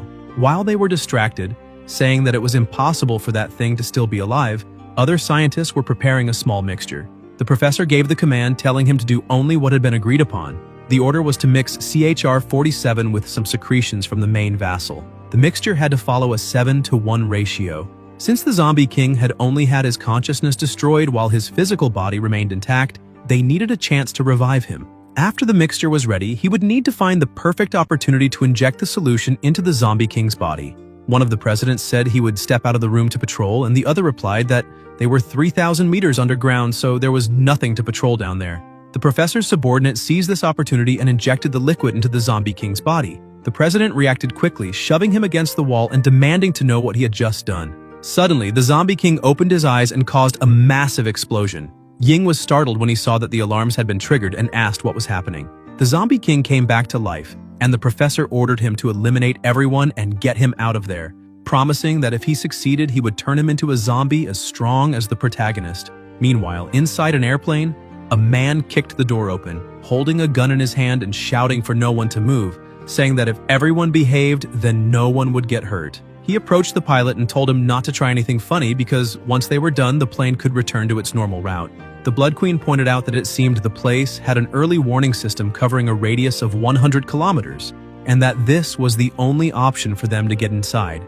Lanling told her that they had self-destruct bombs planted there by the professor, and asked whether she had a better battle plan. The Queen replied that it was unnecessary, saying those were merely human tricks, and if she could not deal with something so simple, how could she be considered a queen? The only way to deal with those who resort to violence was to be even more violent. She ordered her disciples to eliminate everyone in their path. The presidents noticed that someone was approaching through the air. Ying shouted that it was a prison break and that everyone had to prepare to defend the place. The armed guards tried to contain the invaders, but they kept advancing. One person told everyone to stay calm because they still had the 30 presidents with them. Gang and the chief of the Beyond Academy heard a loud noise and wondered if it could be a prison escape. The Blood Queen entered the floor. A little lower, on floor 320, Ying and his companion were guarding the area. On floor 500, the chief of the Beyond Academy and gang were ready. Far below, on floor 2990, the fake Zombie King was breaking free, while the professor was on the very last floor. With extreme ease, the fake Zombie King defeated everyone in his path and went to the professor saying that he hated him. He questioned what made the professor think he would save him, saying that if he had to choose between the professor and the protagonist, the most important thing was for the professor to die. However, the professor remained confident with a smile on his face. He told the Zombie King that after fighting the protagonist, the Zombie King probably believed he was unbeatable against anyone except the protagonist. But the professor reminded him that he was his creation, and although he himself was only an ordinary human, the Zombie King needed to understand one thing. If the professor wanted him alive, he would live, and if the professor wanted him dead, he would die. Therefore, his creation should not try to play games with him, since it was still very young. The fake Zombie King grew somewhat irritated by that statement, but the professor told him not to worry, explaining that as long as the Zombie King helped him achieve his goals and dreams, he would end his own life afterward. The Zombie King felt somewhat relieved and remarked that humans were 10,000 times more terrifying than any other form of life when they went insane. He asked whether what the professor had said about making him stronger than the protagonist was true. Without hesitation, the professor accepted the responsibility and promised he would make him the strongest, adding that he never went back on his word because that was his ninja way. Meanwhile, on the upper floors, the presidents were trying to hold back the invaders. Ying asked who they were and why they were there. The queen merely stared at them, and after a few seconds said she did not want to waste words with them, so she would give them two choices: either hand over the professor and leave alive, or stay and fight to the death while experiencing her true power. Ying prepared to attack her, questioning who she thought she was to make such a ridiculous demand.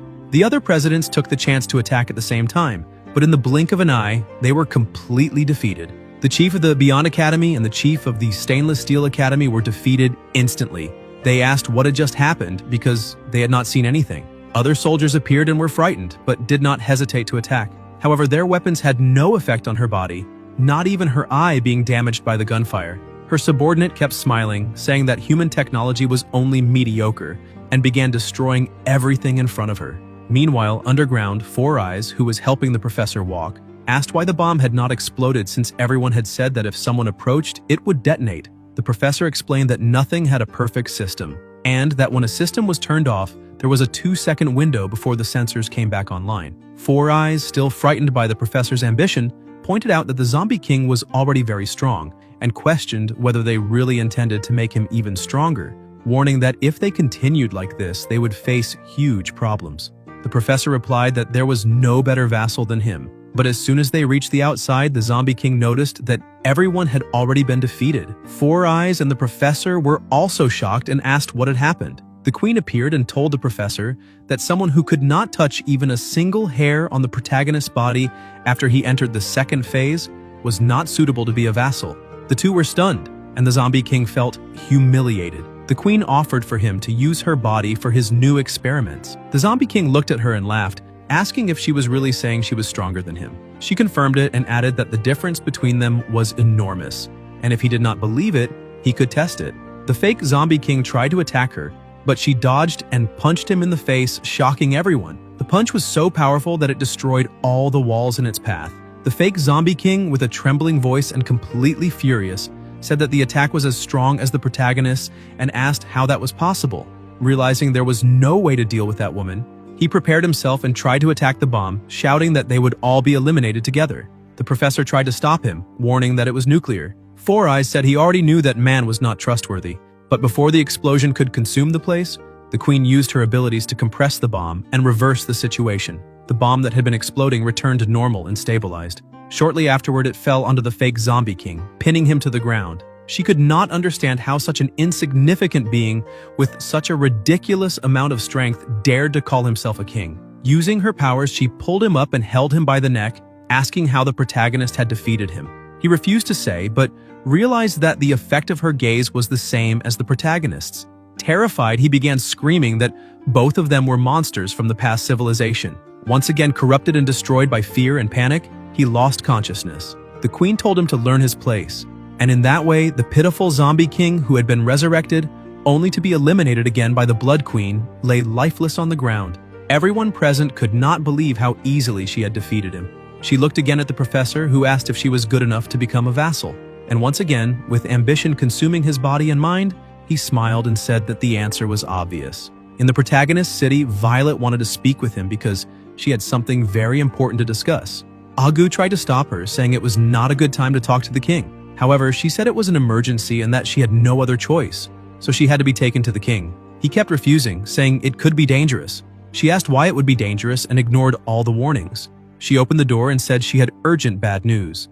But the moment the protagonist looked at her, she became startled and asked since when he spoke and acted like that. Zombie kept smiling and asked if she did not think it was more interesting to change things once in a while, then asked why she was looking for him. The president explained that the professor had just escaped. The protagonist calmly replied that he already knew, because that bunch of trash could never dream of stopping Little Red. Violet was shocked and asked how he knew since it had only happened 10 minutes ago. The protagonist explained that Little Red used the power of her bloodline, so naturally he could feel it.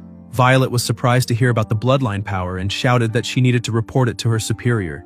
But the protagonist hugged her and said that now that she was there, she did not need to hurry away, since he had not been able to mingle peacefully with humans for a long time. He asked why they did not stay and eat something while he showed her around the city. She was startled and slapped his hand away, telling him not to try anything funny and asking why he wanted to show her the city when she had already heard what he did to the inspector.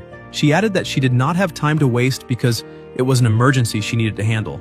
As she was leaving the room, the protagonist called out and asked whether she was not interested in how he used his own bloodline power. That sparked her curiosity, and she asked if he also had that power. Zombie simply smiled at her. She sensed the pressure and the emptiness in his gaze and said that if that was the case, she would accept a date. Meanwhile, at the medical center, doctors were desperately trying to revive someone. One doctor said that the chief of the Beyond Academy was still breathing. With a weak and trembling voice, he tried to speak to a doctor who approached and asked what he wanted to say. The chief asked them to call the head of the department. Meanwhile, in one of the professor's laboratories, the queen was waiting while the professor stared in amazement, saying that it was the first time he had seen such a perfect body, something completely beyond science. Lanling interrupted them and asked whether they were conducting some random experiment and whether the protagonist's genes could really be used to enhance the queen. He said they should not do anything that might harm her. Four Eyes told him to relax, since the professor's experiments and research were at the very top among all humans. The professor said there had already been a successful case before, but they had all been improved thanks to Zombie. Furthermore, the queen was not human, so he saw no problem. And now they only needed the protagonist's genes. Everyone was shocked and asked whether the professor really expected them to go to Zombie and pull out a strand of his hair. But the professor said he was not stupid enough to send them to their deaths. The queen's subordinate asked how they would obtain the protagonist's genes, since he would never give them as a gift. Four Eyes began laughing and showed a vial, saying that something so simple would not stop the light. Everyone was surprised and asked how they had gotten that. The professor explained that there was a human woman who had obtained the protagonist's genes, and to confirm whether she had truly turned into a zombie, she had been subjected to a full body examination. As soon as he learned of this, he asked one of his collaborators to collect a vial of her blood. Four Eyes added that having spies among the enemy was always useful, and now it was time to begin. Meanwhile, early that evening during the meeting between the protagonist and the president, she came to understand a little about the situation, and said that his power truly did not match his name. However, she had a doubt and asked what would happen if she could not return, and whether there were any side effects. The protagonist simply stayed silent and stared at her. The president told him to say something, but suddenly he returned to his original form. Annoyed, she began scolding him, asking whether he could not finish speaking before changing back, saying that she had given up something very important to go on a date with him, and that he could not just change his face and pretend he knew nothing, because he had to take responsibility. She kept shouting and demanded that he change back, but the protagonist said he did not want to, and pointed out that he had not forced her to go on a date since she had agreed willingly. Violet asked the chef where the peppers were because she wanted a kilogram, but he explained that all the peppers in the city had been confiscated by the head of the department, Blackie. 2 months later, Lonky said that it was the second time she had gone to the hospital to see her chief. He said that he had asked her to send the message before losing consciousness and asked whether she had done it. She told him to relax and explained that she had used the satellites to send the message as quickly as possible about what had happened, even classifying it as a red-level emergency. However, she was furious about the situation, saying they were all truly useless because there had been so many guards and presidents, and even an active nuclear core. Yet they had all been defeated and destroyed by a single woman. The chief explained that the opponent this time was completely different, and that the core had obviously been activated, but that woman had somehow suppressed it and returned it to its normal state. Furthermore, he added that she was clearly not someone from their era. Lanki said she already knew that and confirmed that she had already sent the message to the head of the department, who was probably already aware of what had happened. In a completely remote place, someone remarked that they had never imagined there could be a city buried beneath the ground there. Moreover, the technological advancement there was far from low, which meant it was a pity that it had been destroyed. One of the agents received the message and said he understood, then called the head of the department, saying it was an emergency, but the head of the department was focused on something else. One of his subordinates approached him again and repeated that there was an emergency, explaining that the professor who had recently been captured had just escaped. The subordinates were stunned and asked if it was really what they thought. The head of the department said yes and explained that what they were seeing were the remains of a person from ancient times. He added that the body had more than 134 fractures, as if it had been broken by some kind of monster. However, what was truly frightening was that the remains had been burned to the limit, which explained why the body had not rotted even after hundreds of years, since it was basically an empty shell and had no research value. One subordinate looked around and said that there seemed to be traces of a huge battle there, but he could not believe how a place with such advanced technology had been damaged like that and wondered what kind of monster could have done it. The head of the department said there was nothing else for them to find there and asked what this emergency was about. His subordinate explained that the Beyond Academy had recently recruited a new president who captured the professor, but for some reason, the professor had managed to escape again, and many presidents had been injured in the process. Right now, the headquarters was in a state of emergency and their available combat power was insufficient. As the situation was being explained, one of the subordinates noticed something on the ground and began examining it, asking what it was.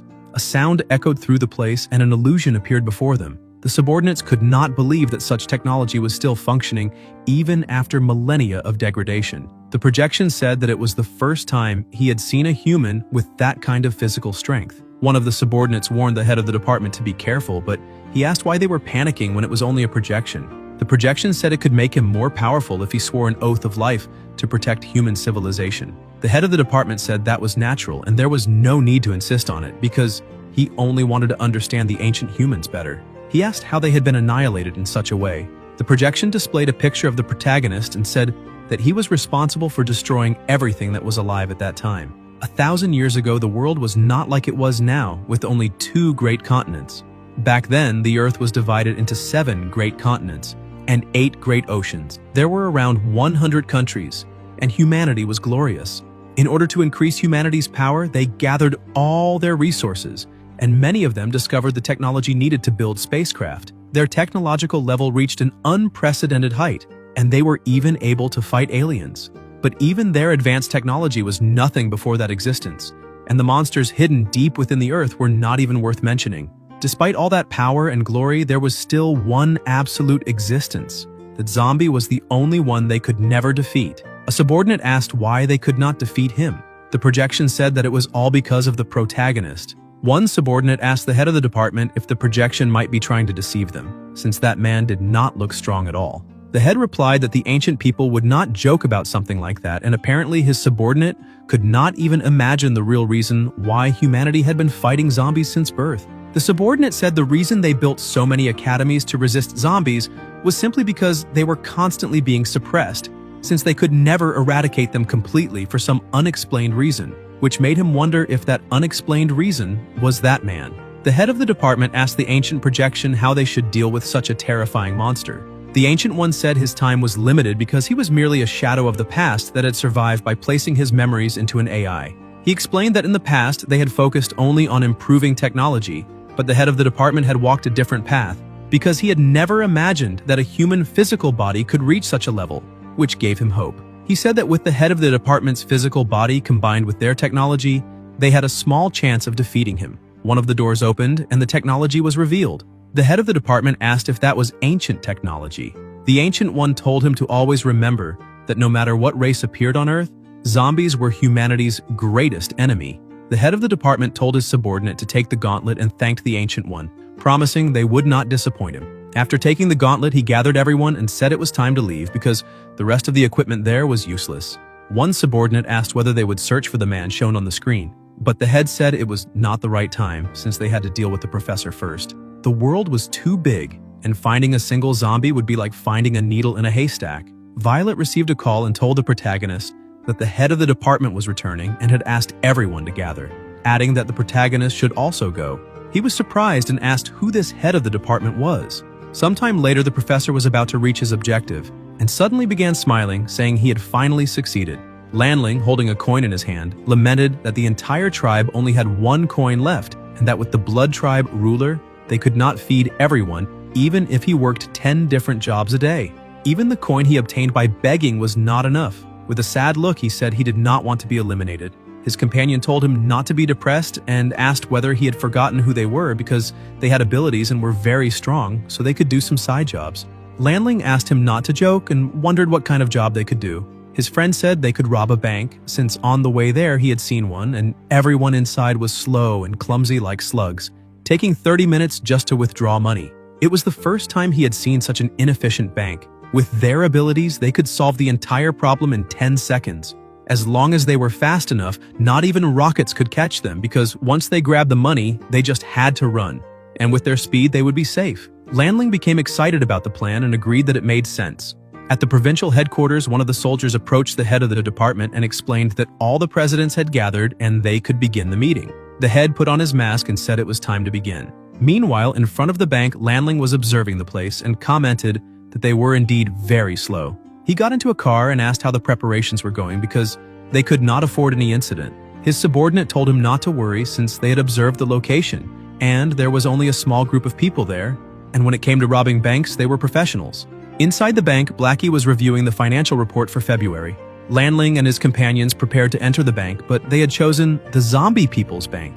A soldier delivered a report saying all the calculations were finished, and the current assets totaled $435.5 billion.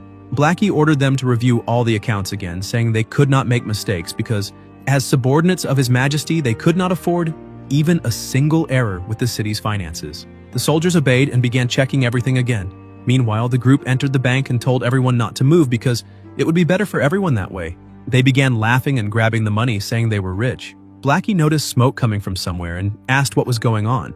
Lanling laughed and said that finally they would never have to beg or live in poverty again. One of the agents approached Blackie with bad news, explaining that someone had just robbed one of the banks. He panicked. As they were fleeing in the car, Lanling excitedly held the money, saying they finally had a good life ahead of them, but he heard a strange voice calling him. He looked back asking who was calling, but quickly recognized that feeling. He began trembling in fear and grabbed one of his subordinates, asking the name of the bank they had robbed.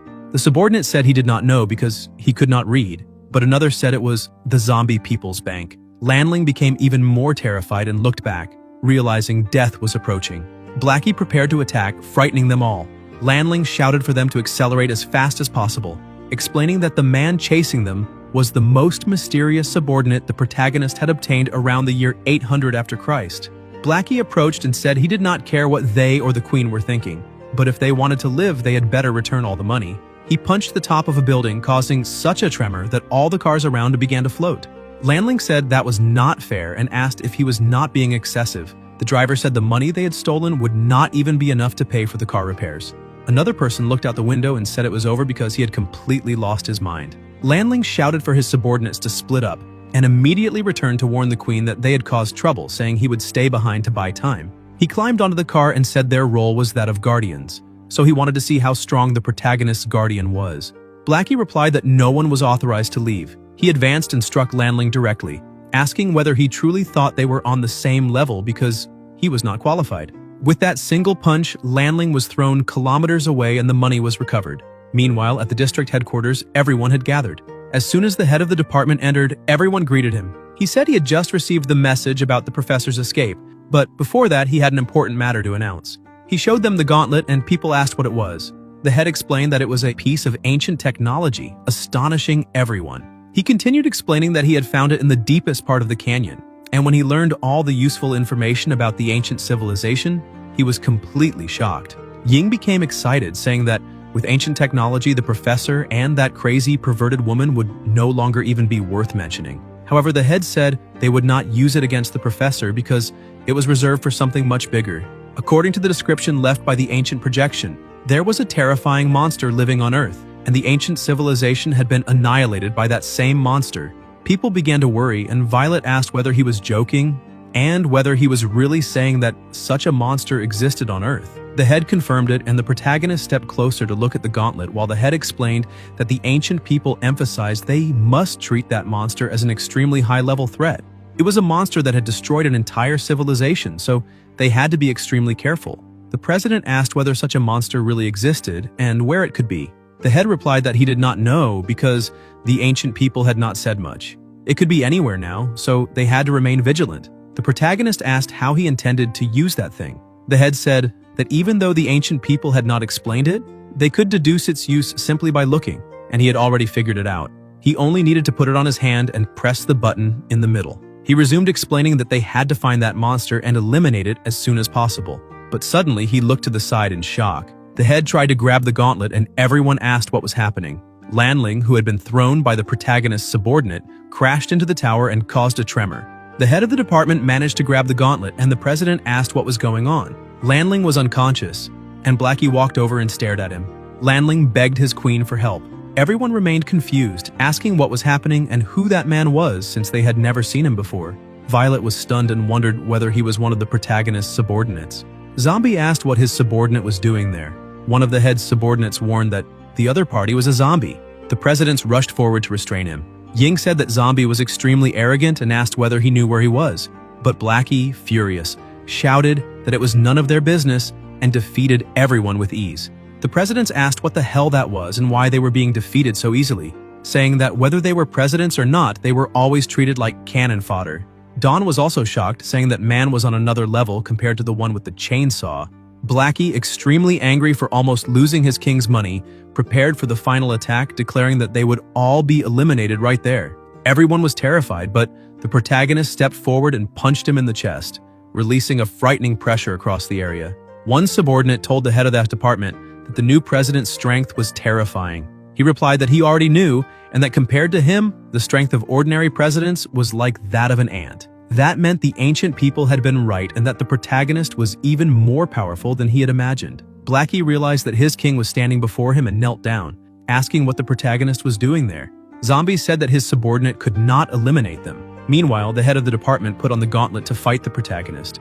Zombie explained that this was their headquarters, and that these were the people who had given them the city. Suddenly, in the middle of the conversation, something resembling an apocalypse began happening, leaving everyone confused. The Blood Queen had arrived.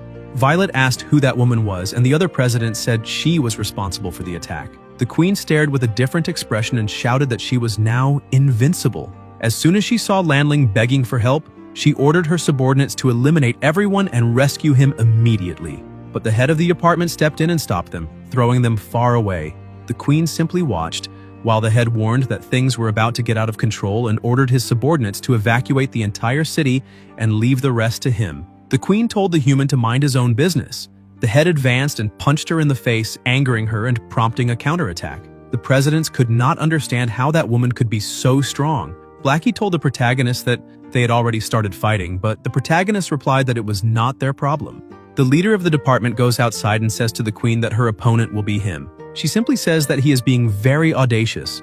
The department chief says that he needs to finish that with a single blow, and she agrees, emphasizing that this was exactly what she intended to do. The two prepare themselves and rush forward to end that fight, and the impact of their two strikes creates enormous pressure all around them. But the gauntlet is completely destroyed, and the leader of the department is thrown very far away. He becomes irritated, saying that ancient technology is complete trash, and that if he had known that, he would have fought with his own strength. However, the queen praises him, saying that he is the human with the most powerful body she has encountered in the last several hundred years, and that, if it had been 1,000 years ago, that piece of technology might have made their battle uncertain. But it is a pity, because now she will have to lay him to rest in peace. But before she can say goodnight to him, Vermint charges in from behind, forcing her to retreat with a devastating strike. The president tells the queen that apparently she picked the wrong opponent. The queen, a little confused, asks what is going on there, but Violet says that now she will handle the fight from that point on. However, her mood, her eyes, and even her aura are completely different from normal. Lanky becomes frightened and asks what happened to her friend. Even the queen is surprised. The young girl who serves the queen was trying to help her companion, but Dawn attacks her, throwing her against one of the buildings. The small subordinate asks who she is, but the queen realizes that she is not normal either. The leader of the department had no strength left to fight, and the other presidents could not believe what they were seeing. The little subordinate shouts at Dawn, telling her not to underestimate her, breaks free and backs away, emphasizing that she is not a small fish and should not be treated like one. But Dawn only keeps laughing, telling the girl to prove her strength. The young girl rushes forward but receives a direct hit, and Dawn asks if that really is the best she can offer. And, once again being controlled by her split personality, she gets excited by the fight and keeps attacking. The presidents are also shocked and ask when it was that she became so strong like that. The girl, feeling a little pressured, makes some impressive moves and uses blood clones. But Dawn is not easily impressed and manages to strike the real one with ease, making the other clones disappear. Since the name of that subordinate is unknown, she will be called the Blood Princess. The Blood Princess, after taking a strong blow to the stomach, asks if that girl is really human. Meanwhile, the queen uses a slashing ability, but the president manages to defend herself easily. However, the slash hits the city behind them, causing great destruction. The presidents who were inside say that force is far too excessive and ask whether Violet had always been that strong. The chief of the academy from beyond says no, and emphasizes that he already said that something cannot be right, asking why her condition reminds him of something. The queen finally understands the situation and says that her new opponent is someone who has already been enhanced before. However, Violet is not the target she is looking for. She emphasizes that she is looking for the protagonist so that she can avenge the humiliation she suffered in the past. She closes her eyes and concentrates, and when she opens them, her presence is overwhelming. With a murderous aura, she emphasizes that she endured that for hundreds of years until reaching that moment. And now she can easily punish anyone who stands in her way. So since humans are not her target, she asks Violet to simply get out of her way. The president agrees, saying that the queen is right and emphasizes that her current strength cannot compare. And even if she uses stimulants, she will not be able to win. However, if everything the queen has is what she is showing now in order to defeat the true king, then she needs to rethink her assumptions because that will not be enough. Violet begins to laugh and says that she wants to show something very funny. The queen asks what she is talking about, and Violet says that it is her second form. With a smile on her face, her skin begins to peel away, and the presidents become even more frightened, asking what she is doing now. The energy that begins to be released is so immense that even the queen is impressed. The atmospheric pressure changes, causing intense pressure all around them. A few seconds later, the second transformation is complete, and the chief of the academy shouts in shock, saying that cannot be true. Even the queen and the protagonist are impressed. Dawn also becomes excited when she sees that her superior can change forms. The Blood Queen cannot believe that such a thing exists because history is repeating itself once again. She believes that now they will also have a queen of the zombies. Violet asks her opponent if she is managing to contemplate life and whether by any chance the two of them share the same feeling that there is no need for useless words between them. The Blood Queen uses her own blood to create a sword and tries to attack, saying that Violet is right because only the weak keep using words. The president takes her own sword and cuts her hand, staining the blade with her own blood, saying that this is the improved blade. And with a precise and extremely powerful movement, she uses the Red Blade Rift ability, cutting the Blood Queen in half. The speed and precision of her slash were so great that she used the blood cells, pulverizing her opponent in a single blow. The subordinates of the leader of the department use their technologies and report the results, saying that apparently President Violet delivered an attack so devastating that she pulverized every cell in that woman's body. The chief of the academy asks what kind of tasteless joke that is, and Lanky realizes the abyss that lies before her. But Violet looks behind her and says that she knows very well that that woman is not so fragile and asks if she really thinks she can hide. Suddenly, the cells of the body begin to reconstruct and the queen's body remakes itself completely. The presidents become even more frightened by that, asking if the two of them are still human. The protagonist realizes that the red one is almost getting serious, so he wants to change places to watch the fight a little better. The president warns that the protagonist had told her that the red one is an old undead monster from hundreds of years ago, so that is why she cannot be judged with normal logic. The head of the department shouts when he hears that she is an undead from hundreds of years ago. Lanky argues with the protagonist for having given all the information to only one person, but he says that that is a very dangerous place and that they should leave as well.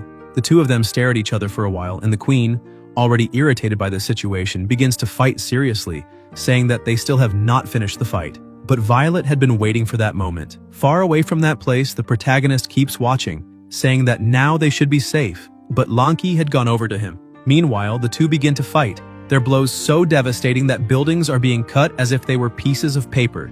Violet takes a hit and, irritated, attacks with all her strength, terrifying everyone. Even the protagonist is impressed because she cut the city in half. People say that that cannot be real and that they must be dreaming. Meanwhile, a department chief was still struggling with the gauntlet, trying to remove it from his hand. The two continue fighting, and the queen asks what difference it makes if her opponent has a second form, because that still is not enough to defeat her. She gains a small advantage and throws Violet against the wall, and right after that she throws her sword, pinning it into the building. Lanky becomes worried since the president was not reacting. The leader of the department was moving the gauntlet very quickly, asking what was wrong with that thing. But suddenly something begins to appear and a strange voice tells him that it is going to borrow his body. Frightened, he asks whose voice that is and emphasizes that it is impossible for that ancient person to have entered his body. Violet grabs the sword and says that unfortunately the queen is right because she still cannot injure her. But in that regard, they are even, because she also cannot be eliminated. Lanky becomes jealous and begins to shake the protagonist, shouting that she wants that too, and telling him to do the same thing he did with her, because she is sure that it was he who gave that power to the president. But the protagonist refuses, saying that it could be very violent. Suddenly, another source of energy begins to appear, drawing the attention of the three of them. The presidents ask what that sound was, and something colossal begins to appear in the sky, saying that it has finally been revived. That incredibly huge titan begins to move in the middle of planet Earth, and the people who had been living their normal lives become terrified. Things begin to be destroyed, but the protagonist moves quickly, saving the people around him. The titan finally gets what it wanted, and the two women are forced to retreat. After being revived, the titan begins to laugh, but the leader of the department was still trying to stay alive and asks what the elder is trying to do. The elder apologizes and explains that he needed to deceive him, because he must serve as a sacrifice for the good of humanity. The presidents who remained below ask what that thing could possibly be, but when they look to the right, they realize that the protagonist was holding the titan's hand. The two of them try to attack the titan, but it defends itself, telling them to get away because it has nothing against the two of them.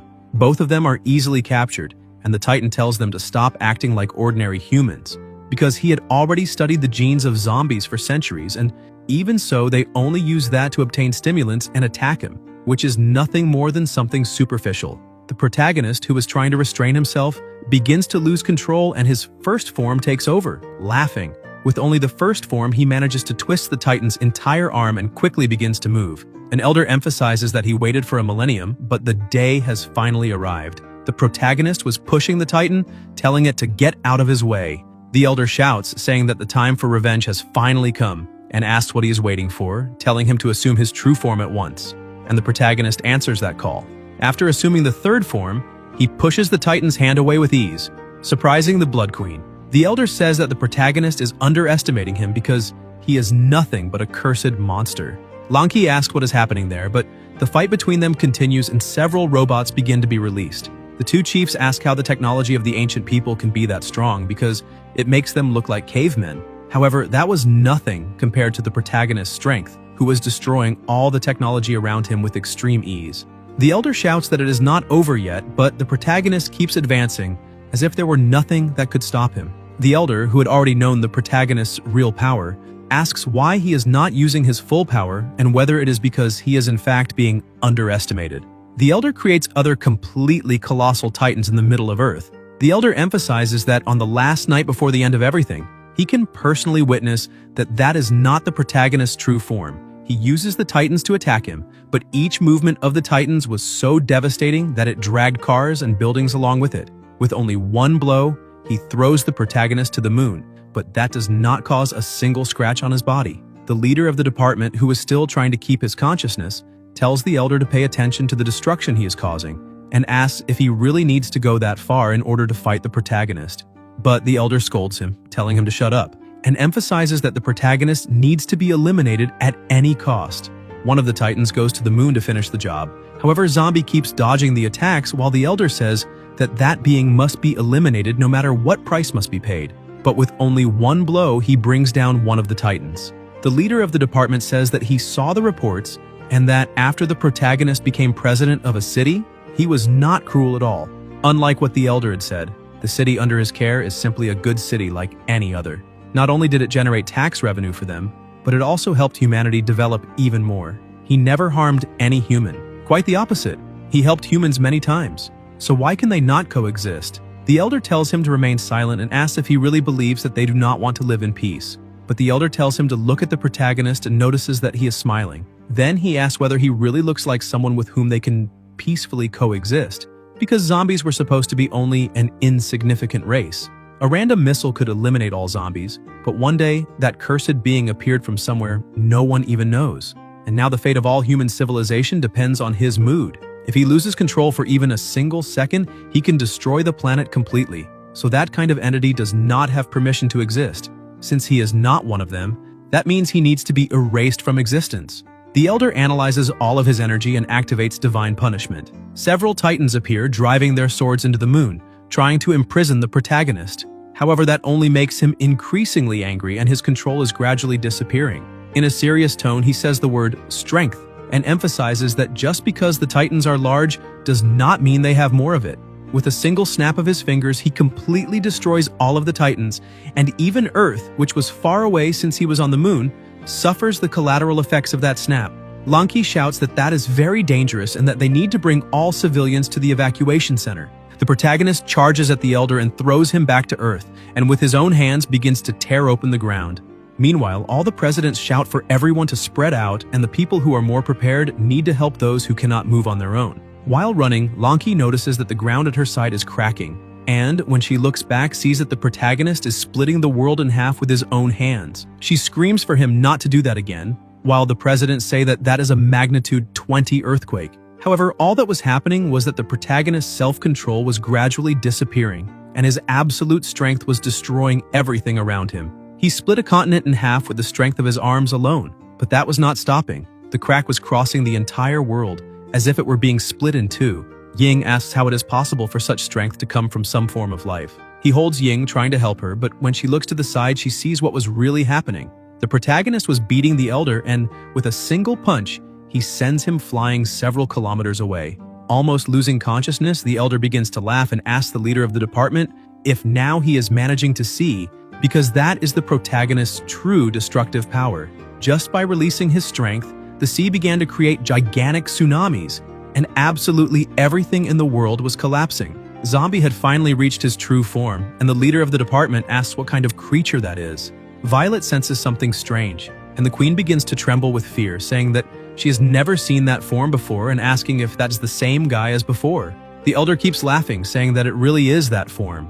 That is the exact face he saw before everything was destroyed. They prepare to continue the attack, but the protagonist does not show any kind of expression. Blackie becomes frightened and asks whether his king has lost his mind. He tries to run as fast as he can, saying that the Elder will definitely be dead and that he needs to get out of there if he does not want to be destroyed along with him. The Elder begins to channel even more strength while laughing, saying that he can finally see that form after so much time. He apologizes to the head of the department, saying that his body may suffer a little. The chief of the department still tries to stop him, telling the Elder to stop. However, the protagonist's strength is something beyond any kind of entity present at that moment. Just by raising his hand, the Elder's armor begins to fall apart, and as soon as he closes his hand, the Elder's body begins to twist, creating a powerful explosion that reaches even the sky. That was enough to completely shatter the Elder's body, who refuses to lose while asking why, even after becoming so strong, he is still incapable of winning. The Elder's body was destroyed, and the body of the leader of the department returns to its form, but with a hole in the middle. The presidents ask whether the leader of the department was really eliminated. Blackie tries to communicate telepathically with his king, saying that they cannot be the ones who eliminate the leaders of the humans. However, the protagonist was acting like a true divinity, and by snapping his fingers once again, he manages to defy death, bringing life back to the body of the leader of the department, reconstructing his DNA and regenerating his body completely. While floating in the sky, his organs, heart, and everything else begin to return. The Blood Queen cannot understand how one person can have that amount of power. Not even Violet could believe what she was seeing. The leader of the department, after having his body regenerated, regains consciousness and asks whether he is really alive. He realizes that the protagonist was beside him, but he could not say anything. And it was at that moment that the head of the human department finally understood why the ancient people had made such a great effort to get rid of the protagonist. All of that was caused by fear of an entity that is beyond life and death. None of the presidents who were watching that could believe what had just happened before their very eyes. Violet, still frightened by what the protagonist might do, runs to him, screaming his name, but as soon as she gets close, he had already returned to his normal form and asks whether she can now use the power of the bloodline. She also returns to her normal form, saying that thanks to him, she achieved that power. However, she would really like to know why he decided to destroy everyone's home and almost end the world, when he could have simply eliminated the Elder with a single strike, just as he did a few minutes earlier. The protagonist apologizes and emphasizes that he did not want to frighten the humans, because if he destroyed that power of the Elders with a single movement, it would create panic once again. The Blood Queen realizes that no matter what she does, she will never be capable of reaching even 1% of the strength needed to equal the protagonist. That event caused the southern continent to shift by 130 kilometers. That completely changed Earth's climate and created an even deeper valley. 2 months later, since the humans managed to evacuate in time, there were not so many losses. Zombie architecture firm was solely responsible for rebuilding the many provinces that had been destroyed. After discovering why the ancient people insisted on eliminating Zombie after facing that frightening and absolute kind of power firsthand, the head of the human department needed to decide what he would do next. Inspector Chen enters his room and asks if he had called for her. He answers yes and tells her to go buy some trays of high-quality eggs, because he is going to visit the new chief of City H. Meanwhile, somewhere else, in the Blood Tribe in the new city under construction, Lanling was acting like an evil boss, telling the zombies that he spent a lot of money to hire them and that he did not want to see them slacking off. The Blood Princess goes to him and asks where he got so much money. Some people were asking Blackie whether those guys were not mortal enemies, so why did he approve giving them a loan? Blackie emphasizes that the king had said they should not fight, otherwise they would keep going to the bank to get money. So why not just lend them the money with a high interest rate of 20%? In return, they can pay that back by working for them. With that kind of interest rate, they will need to work for the next 300 years to pay everything off, and his companions think that he really has a very dark heart. Lanling asks where the queen is, but the princess says that she does not know because she is probably still in her room. The Blood Queen never imagined that the protagonist could have an even more powerful form. She had not thought about that in the past. With the stimulants, Zombie had only used a small portion of his power to face her. Seeing his new form eliminate the human elder like a god, the Blood Queen, who had always pursued power to defeat him, finally understands that she would never be able to finish him. While everything seemed to be going perfectly well, Four Eyes and the professor managed to find the place where the elder had been. He looks at the elder's body and tells the protagonist that even if it costs him his life, he will not give up. The protagonist's alarm clock begins to make noise and gently he turns it off. Well, that is Zombie. Zom from Zombie and B from Zombie. He does not know his age because when he died, he is not sure either. He only remembers that it was on a summer day. When he was still studying at school, he was turned into a zombie. At first, he was just a normal zombie, the same ones that you see as monsters, following orders no matter where he went. But in order to survive, so as not to be turned into fuel and not to be a machine of perfect movement, he began to train and decided not to eat human meat anymore, starting to consume only protein powder in all 3 meals of the day, until he finally managed to succeed and become invincible with his 4 transformations. However, he grew tired of fighting to achieve peace and began to help humans. Through his efforts, he solved countless problems for humanity. Whether it was the Zombie King or the ancient people, he kept helping to change everyone's view of zombies until he finally had his own city. But perhaps he became a little too strong, and because of that, the humans who fear his strength try to get rid of him. At least that was what he discovered the day before. The doorbell rings, and as soon as he answers, Violet scolds him, asking what he is doing because, being the leader, he cannot be so careless. She emphasizes that he is 2 hours late. The protagonist slams the door in her face and says that he will be ready in a moment. Since it is the beginning of a new year, the province organized an academy growth evaluation. Lonky, who is conducting the presentation, says that they all went through turbulent times that led them to many problems and challenges, but that from that moment on, Zombie will lead the academy toward prosperity. Therefore, everyone needs to welcome the new head of the academy.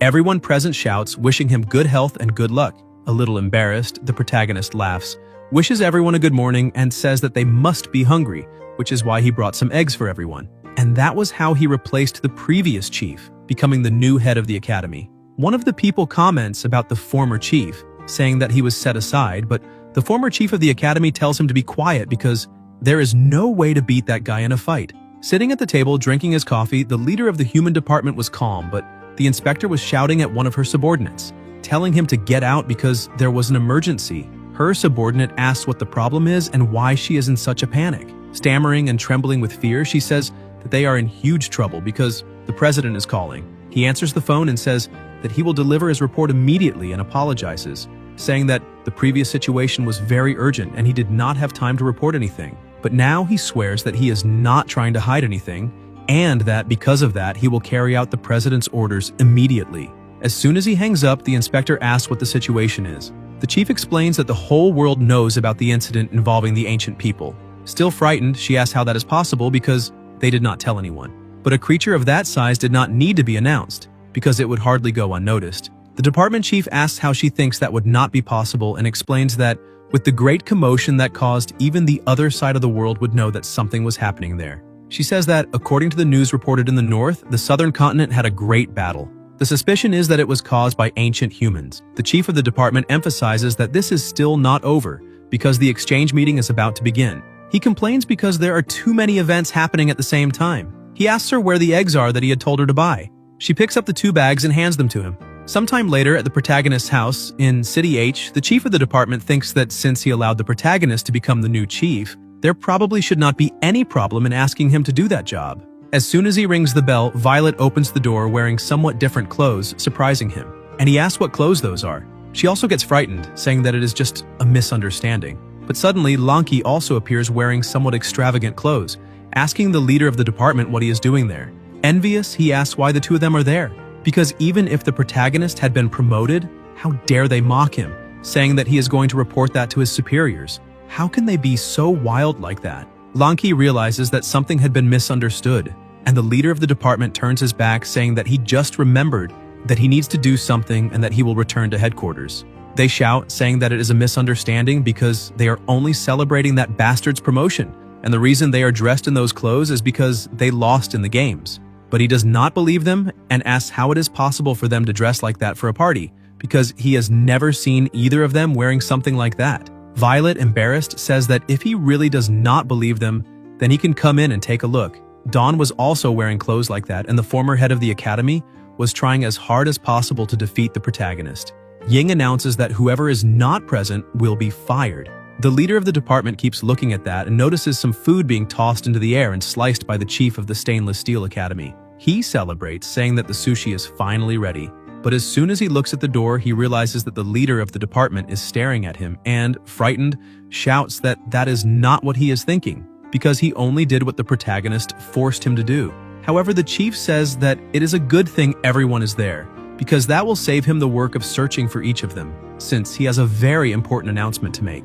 Guys, if you enjoyed the video, leave a like, comment, and subscribe to the channel so you don't miss new content. Thank you.